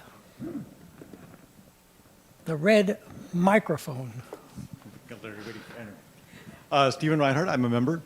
Is this on? Very simple question. Have you seen a generational shift in younger practitioners being more willing and more ready and more able to accept a change in methodology than, say, their senior peers? Answer is yes. Fairly dramatic. And at the beginning, there was intense resistance to evidence-based medicine. Not really a surprise. What we were telling people was, sorry, you frontline clinicians and you experts, you thought you were trained with everything you need to practice good medicine. Sorry to tell you, not so. There was something you weren't trained to do, that if you really want to practice optimal medicine, you're going to have to learn to understand this new area that was not part of your training. Not cheerful news. And so a lot of pushback.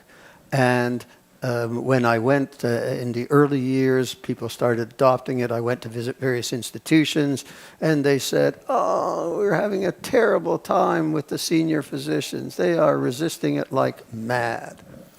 And my suggestion to them was, just wait. They will die off. How kind. And 20 years later, they're gone. Okay? So yes, there was initially intense resistance. It's now accepted part of medical training. Blue microphone. Oh, is it wise Name to... and Okay. are you a David member? Rosen, member of PSW. Is it wise to disregard physiology, the physical rationale? I mean, like, you know, I'm thinking of mRNA vaccines. Is it wise to forget physiological? No, but what is the role? The role is to produce interventions that are then tested. So what would have been a mistake is to do produce the vaccines and not do the randomized trials to see if they work and what their adverse effects are. Because over and over again, and I could tell you any number of stories where people who were very smart thought they understood the physiology, tested it in randomized trials, and it did not work. And many stories that I could tell you where they thought it was beneficial and it actually killed people. So the physiology, crucial, but we have to understand our limitations, and maybe our understanding isn't as good as we thought it was. And so the physiology is crucial in providing the treatments that we should then be testing. And on occasion, they figure out how to fix your hips, and the effect is so large you don't need randomized trials. Or they have epinephrine that reverses anaphylactic shock, or dialysis with renal failure. Sometimes the physiology brings forward an intervention that is so clearly beneficial that you don't need the randomized trials. But most of the time you do. Get a microphone. Behind you. You already gave it up. Okay. You'll have to ask a question again later. Keep your hand up. Blue mic. We're going to go to the red microphone. John. John Chernyavsky, I'm a member. Let's take an example of a decision-based sort of activity that many men go through when they're diagnosed with high PSA levels. So they may have prostate cancer. Then the decision is, do you wait, watchful waiting, or do you do something? And you do something, you can cut it out, or you can fry it. Basically, those are the two decisions. Or you can do watchful waiting. Watchful, as I said, that's the first thing I said. Yeah, okay. Watchful waiting, and now what do you do?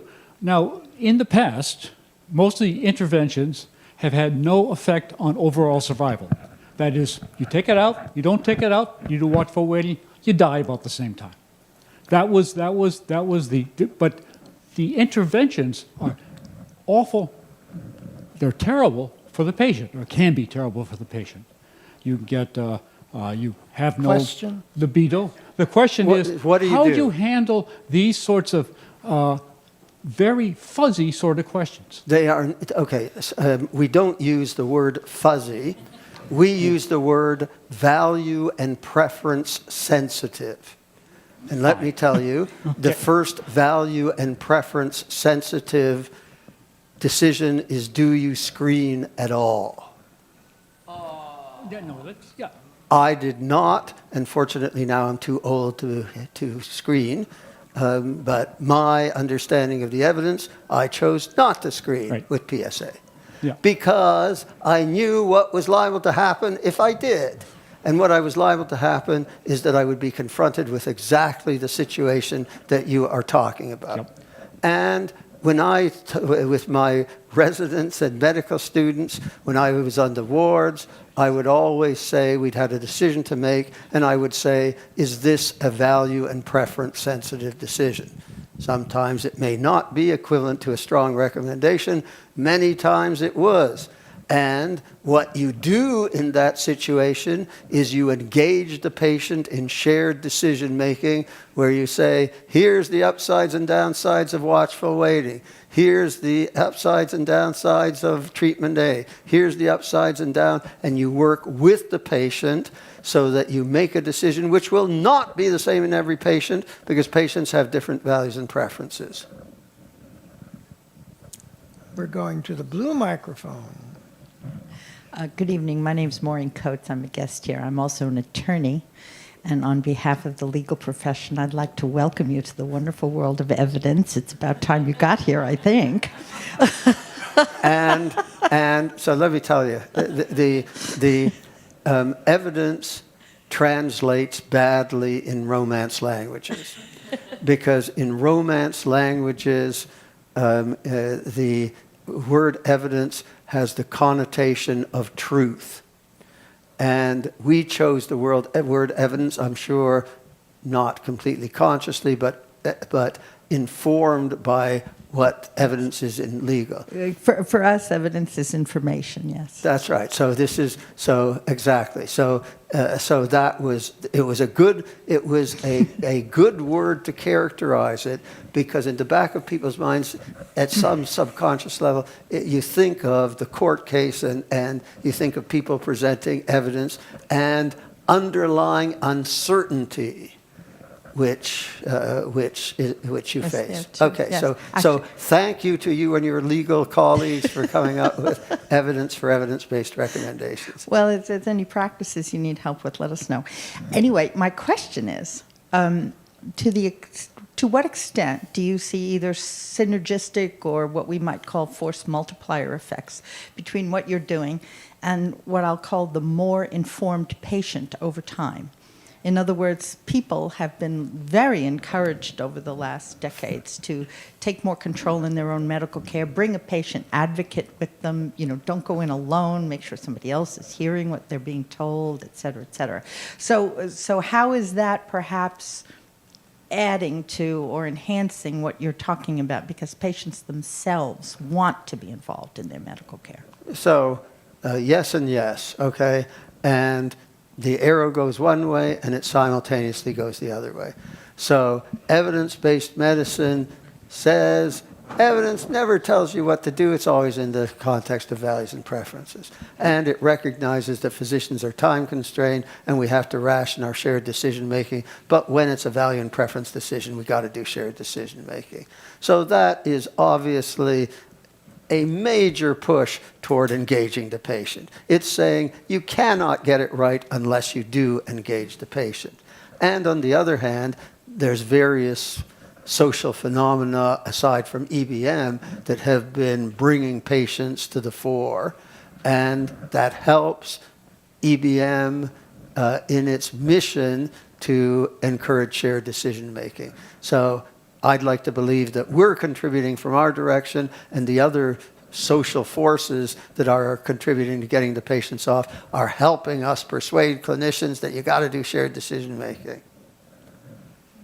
I think we're at the red microphone.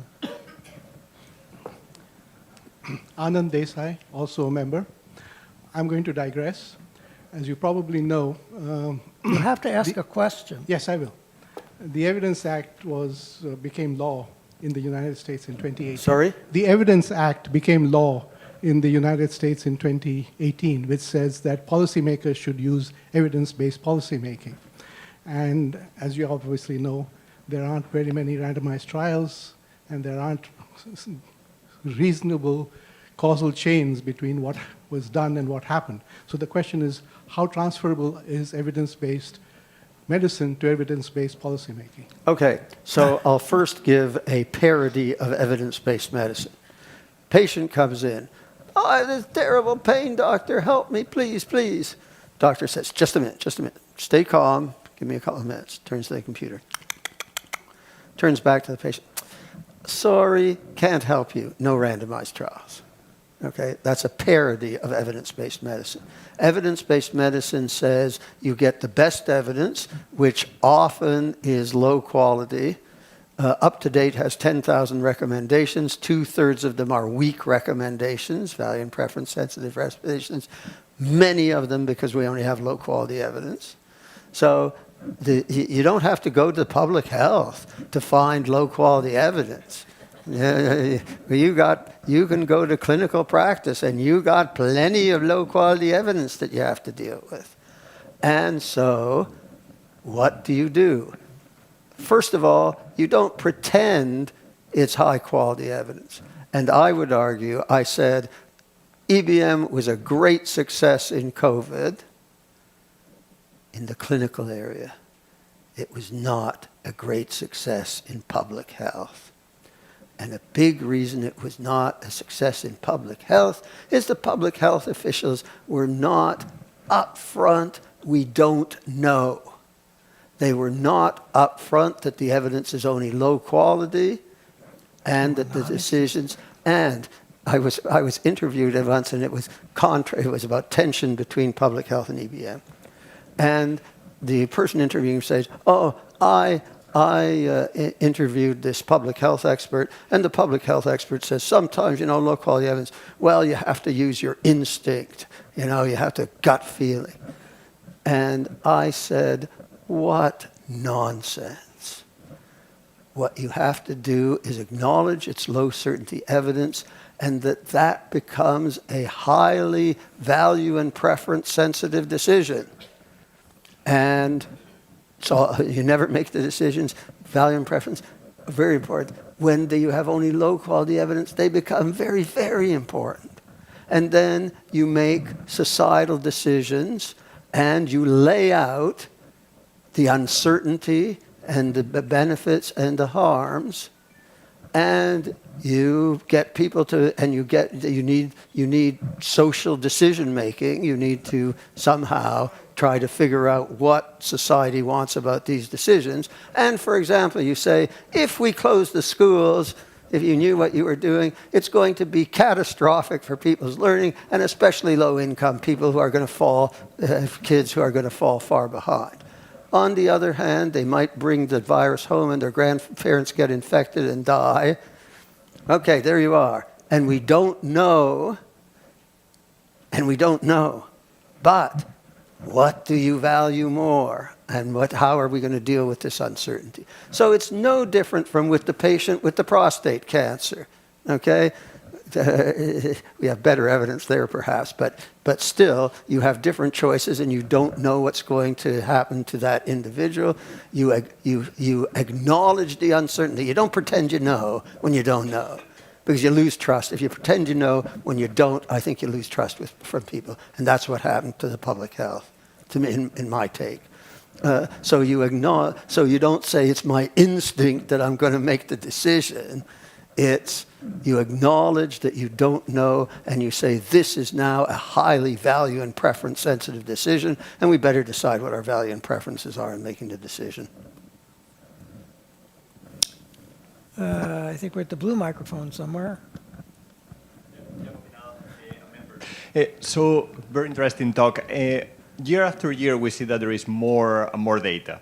And we also see that there is more misinformation and bad actors that are trying to gain evidence base. So do you think that we are at risk of drowning on data? And also, how do you think we can protect ourselves from bad actors winning? Well, I don't think we are at risk of drowning, because we can now do systematic reviews really quickly. My students are looking, I'm trying to find a place where a systematic review hasn't been done. It gets more difficult because there are hundreds of them, and we know how to produce them really quickly. So we can keep up with the evidence. I have no doubt we can keep up with the evidence. So I don't think that's a problem. Your second question is, how can we deal with all the misinformation? Okay, so one, if you become an evidence-based guy or woman, you are aware of when you don't know the evidence. I do not know the evidence about strategies to deal with the misinformation. I have a sense that we haven't got that good strategies, that is for sure, but I don't know the evidence, so I'm not the right person to ask. Thank you. Red microphone. Hi, Berto Caldelas, member.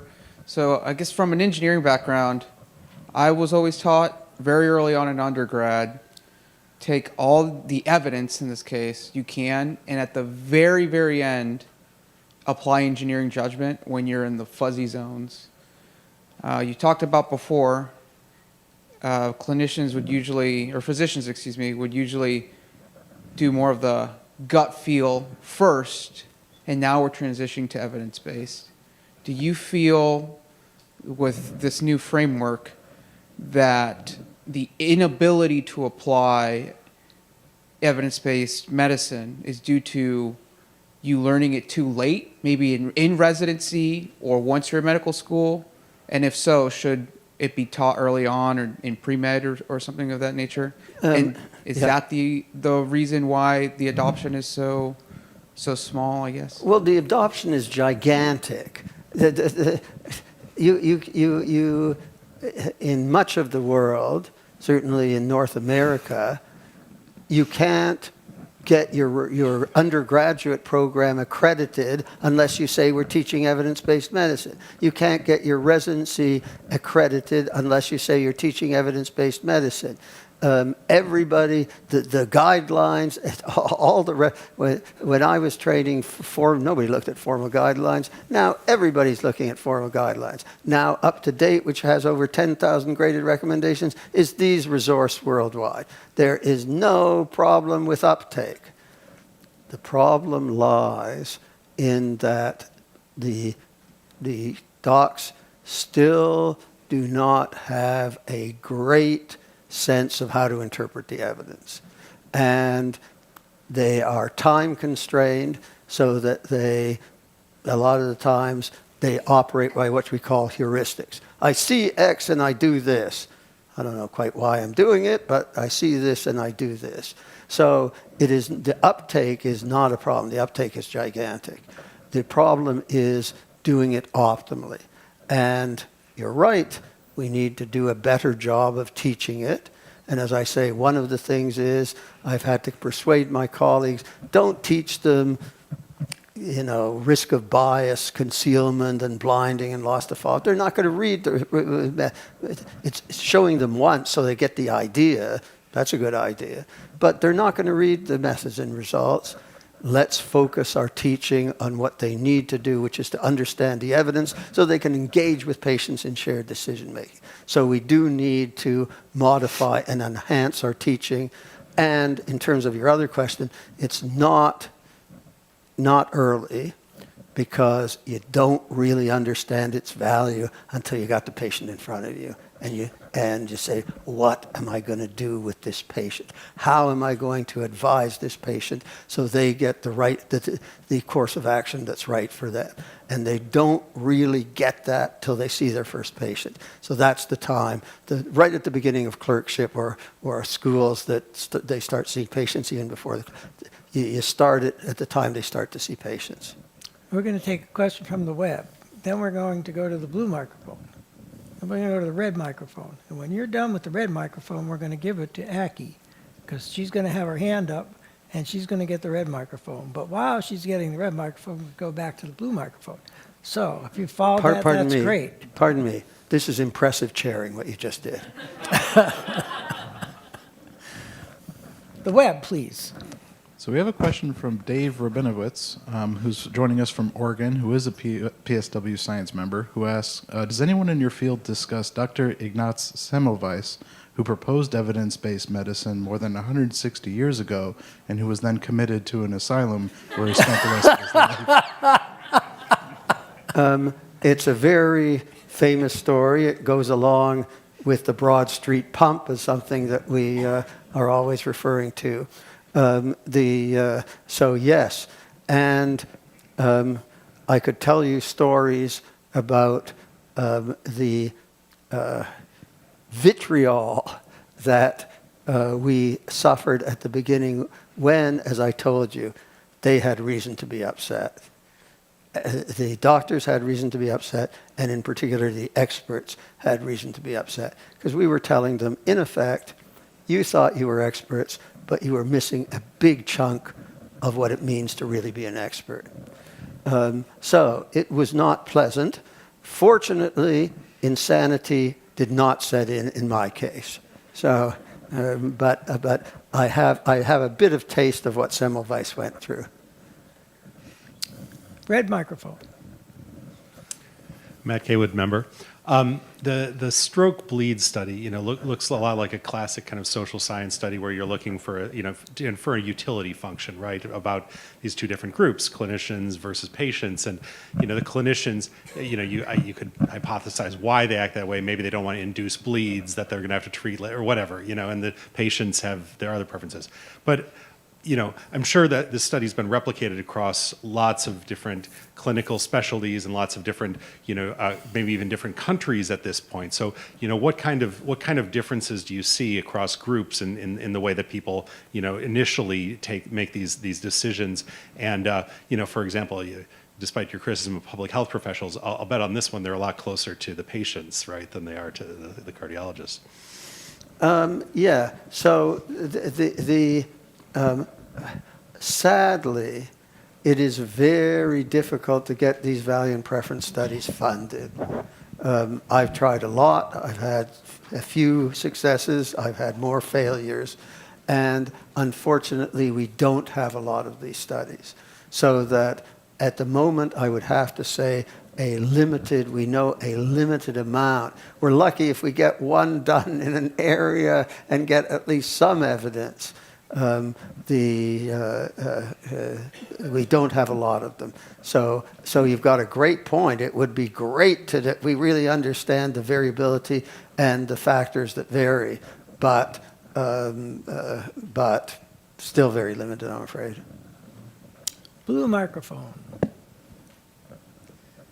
Hi, I'm Lloyd Mitchell. I'm a member, and I have 3 questions. 2 are probably pretty quick. The first placebo-controlled clinical trials I'm aware of were Framingham, and I was wondering, that seemed to be uptaken pretty well by the experts, but I don't know the history of if they were done before. Okay, that's your first question? Yeah. The second, Stop there. My short-term memory is very poor. Okay. Okay.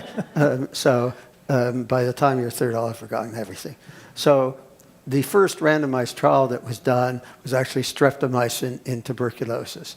What happened in Framingham was not randomized trials. It was basically prognostic studies. but they did add antihypertensives. Oh, okay. So they informed and motivated the antihypertensive trials. That's the way I would characterize it. But absolutely, well, why was that done? The uptake of the antihypertensive trials, the medical world at the time was eager to do something about hypertension. Things are at the right time, at the right place. And when doctors are ready, you can get very quick uptake, which is what happened with the antihypertensive trials. You tell doctors something they don't want to hear, the uptake is not as quick, and I could give examples. Well, they're just people. That's right. The second question is, you mentioned societal benefit, and going back to the prostate cancer question, when you're discussing or recommending what to tell patients or discuss about, there's very little about prostate cancer, that treatments are horrible. There are many treatments that are coming along, potentially like gene editing, gene therapy, that could just knock out the prostate cancer. Do you suggest to the patient that there might be a benefit that they talk to their leaders about, increasing research or not cutting it for developing new therapies for these maladies that affect all of us and, don't require Greenland? No doubt. I've stopped clinical practice a couple of months ago, but no doubt I wasn't doing that as much as I should have, no doubt. Last question. And the third question is, are you looking at adapting AI? I didn't hear anything about that. And secondly, could AI be used in conjunction with electronic medical records? So now you're not restricted to just these studies that are done, that you're doing meta-analysis, I guess, on and evaluating. Well, but can you use AI to now do Well- studies on almost anything because these records are becoming more and more widely available? Yeah, numerous. you can do it, and they will all produce low-quality evidence. And the reason they will produce low-quality evidence, okay, so here when I am talking to the general public, and I want to explain confounding, I say, okay, question, do hospitals kill people? Answer, we do a trial, we do a study, and we compare deaths in hospital to deaths in the community, and lo and behold, 10 times the rate of deaths in the hospital than in the community. Clearly, you want to stay healthy, stay away from those hospitals. That's absolutely true. Now, and it might have a point to it.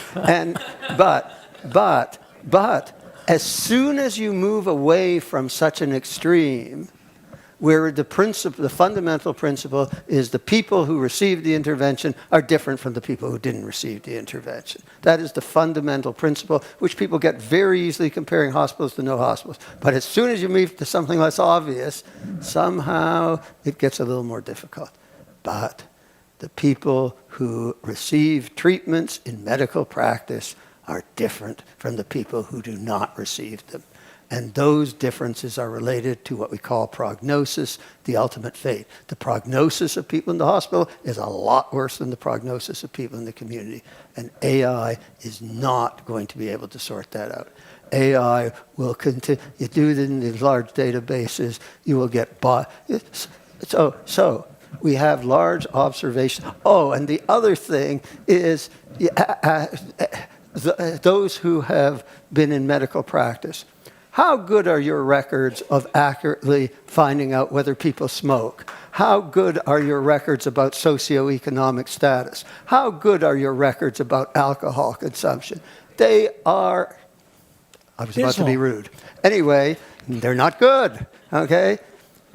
At least the observational studies, the systematic observationals we studied, made sure that you documented those prognostic factors well. You're looking at the medical records. It's terrible. The prognostic factors are.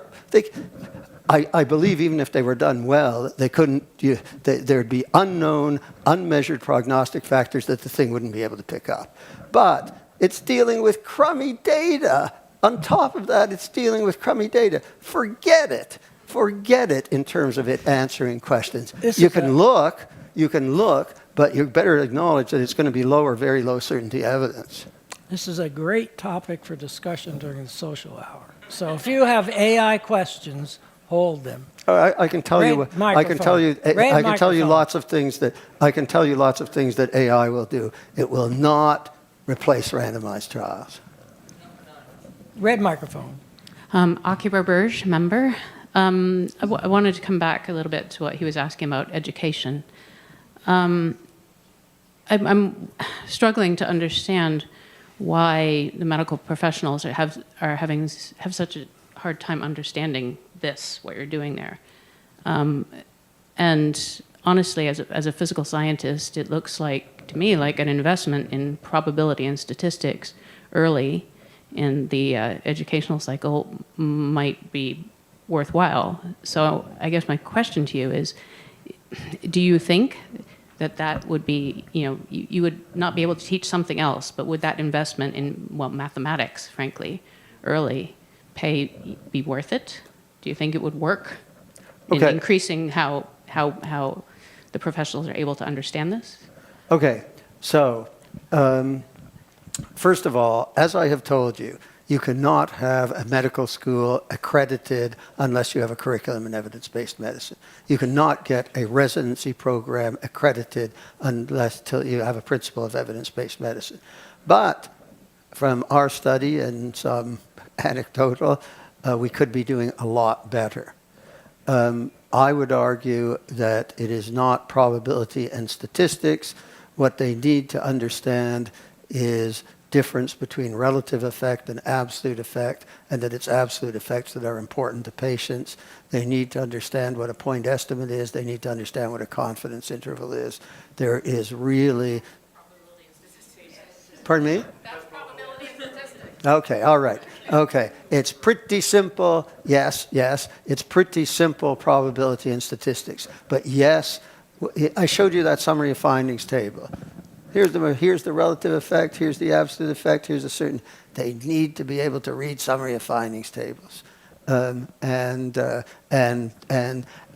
what I encourage my colleagues to do is not spend the time, here's your fifth randomized trial.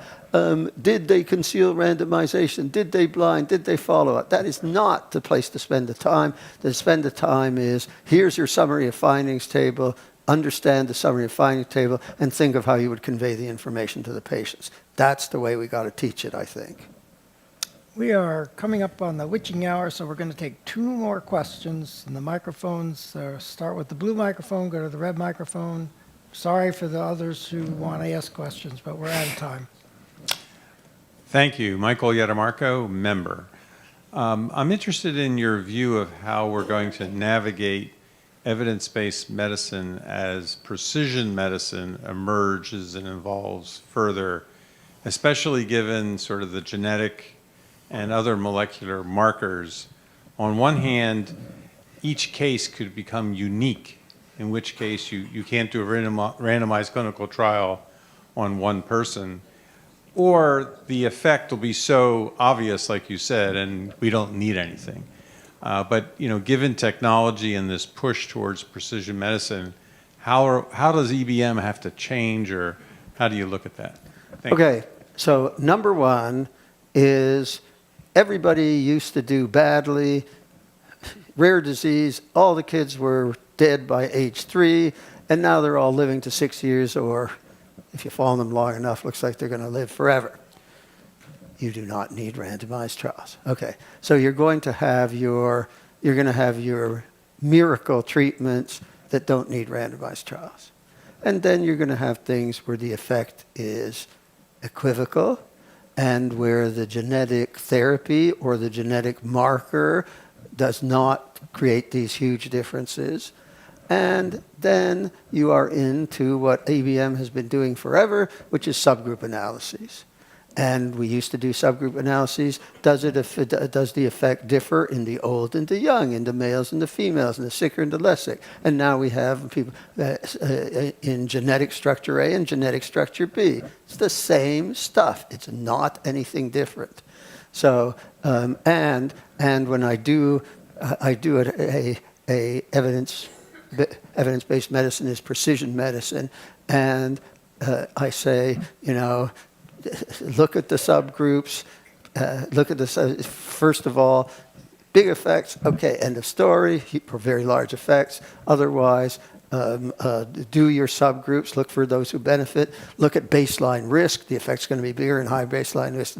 So look at, for this patient, what benefit they are likely to get.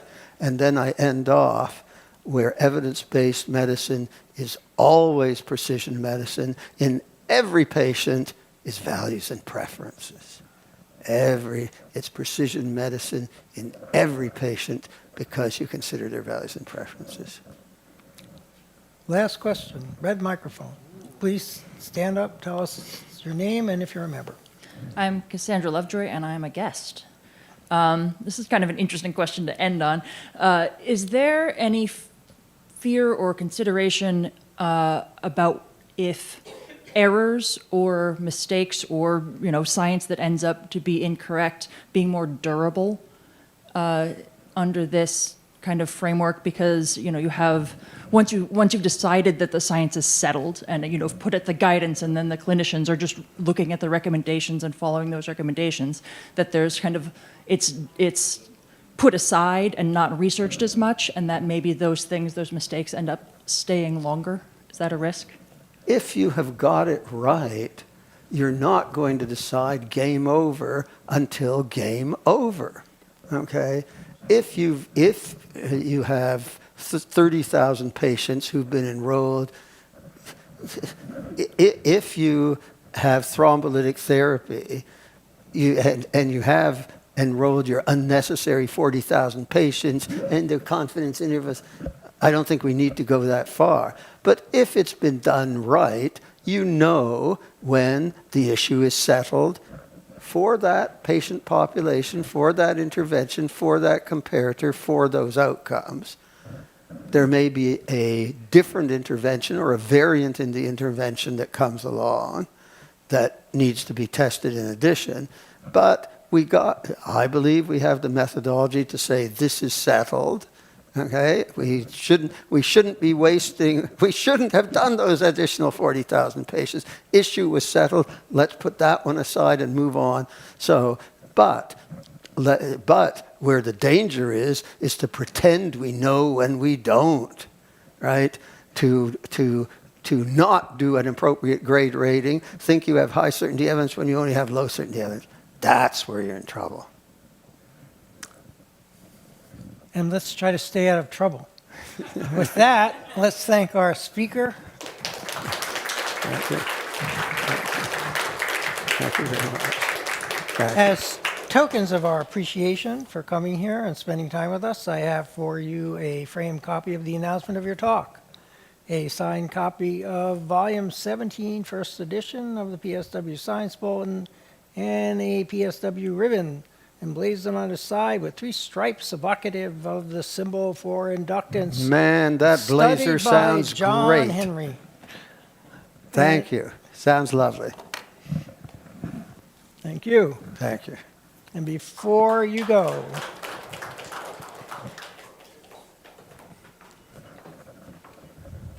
a few closing remarks.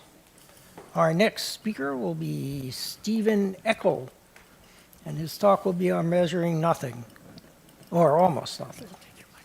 That is, how do you measure ultra-low pressure vacuums.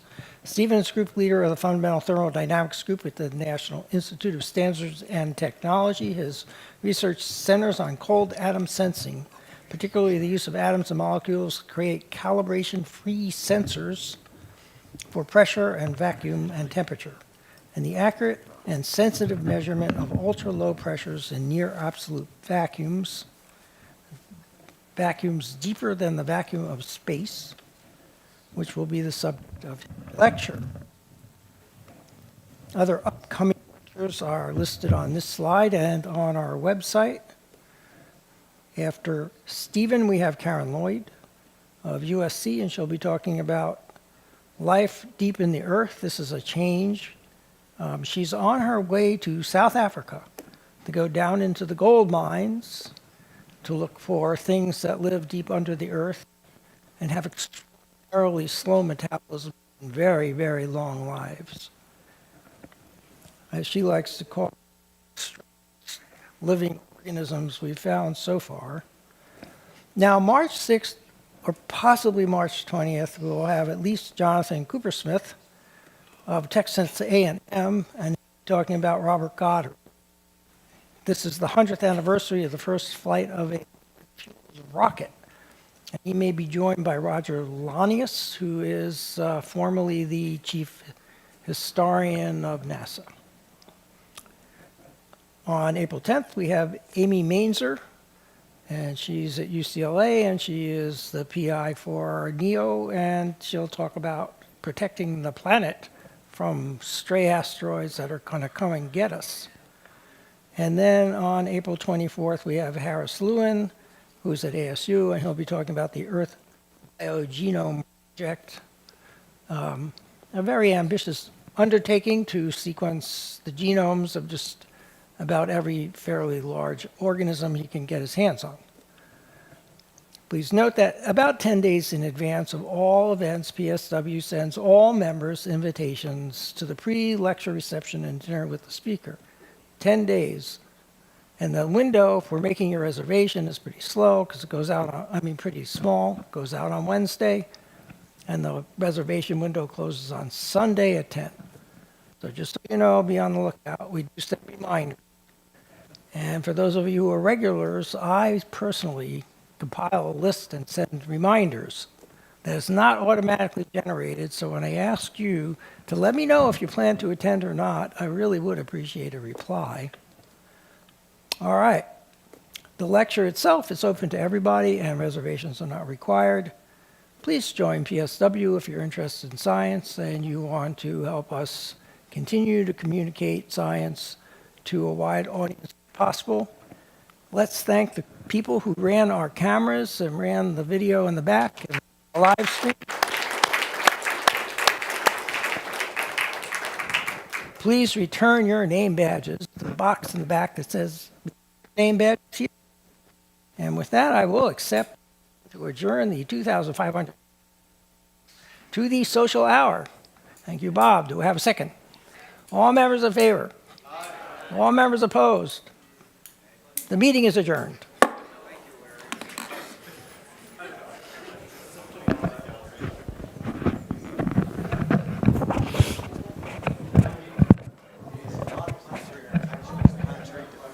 I'm sorry.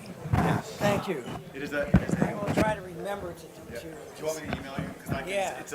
it's a subtle but important distinction for people. Because planetary protection is keeping us safe from microbes, stuff like that. It's keeping our microbes from landing on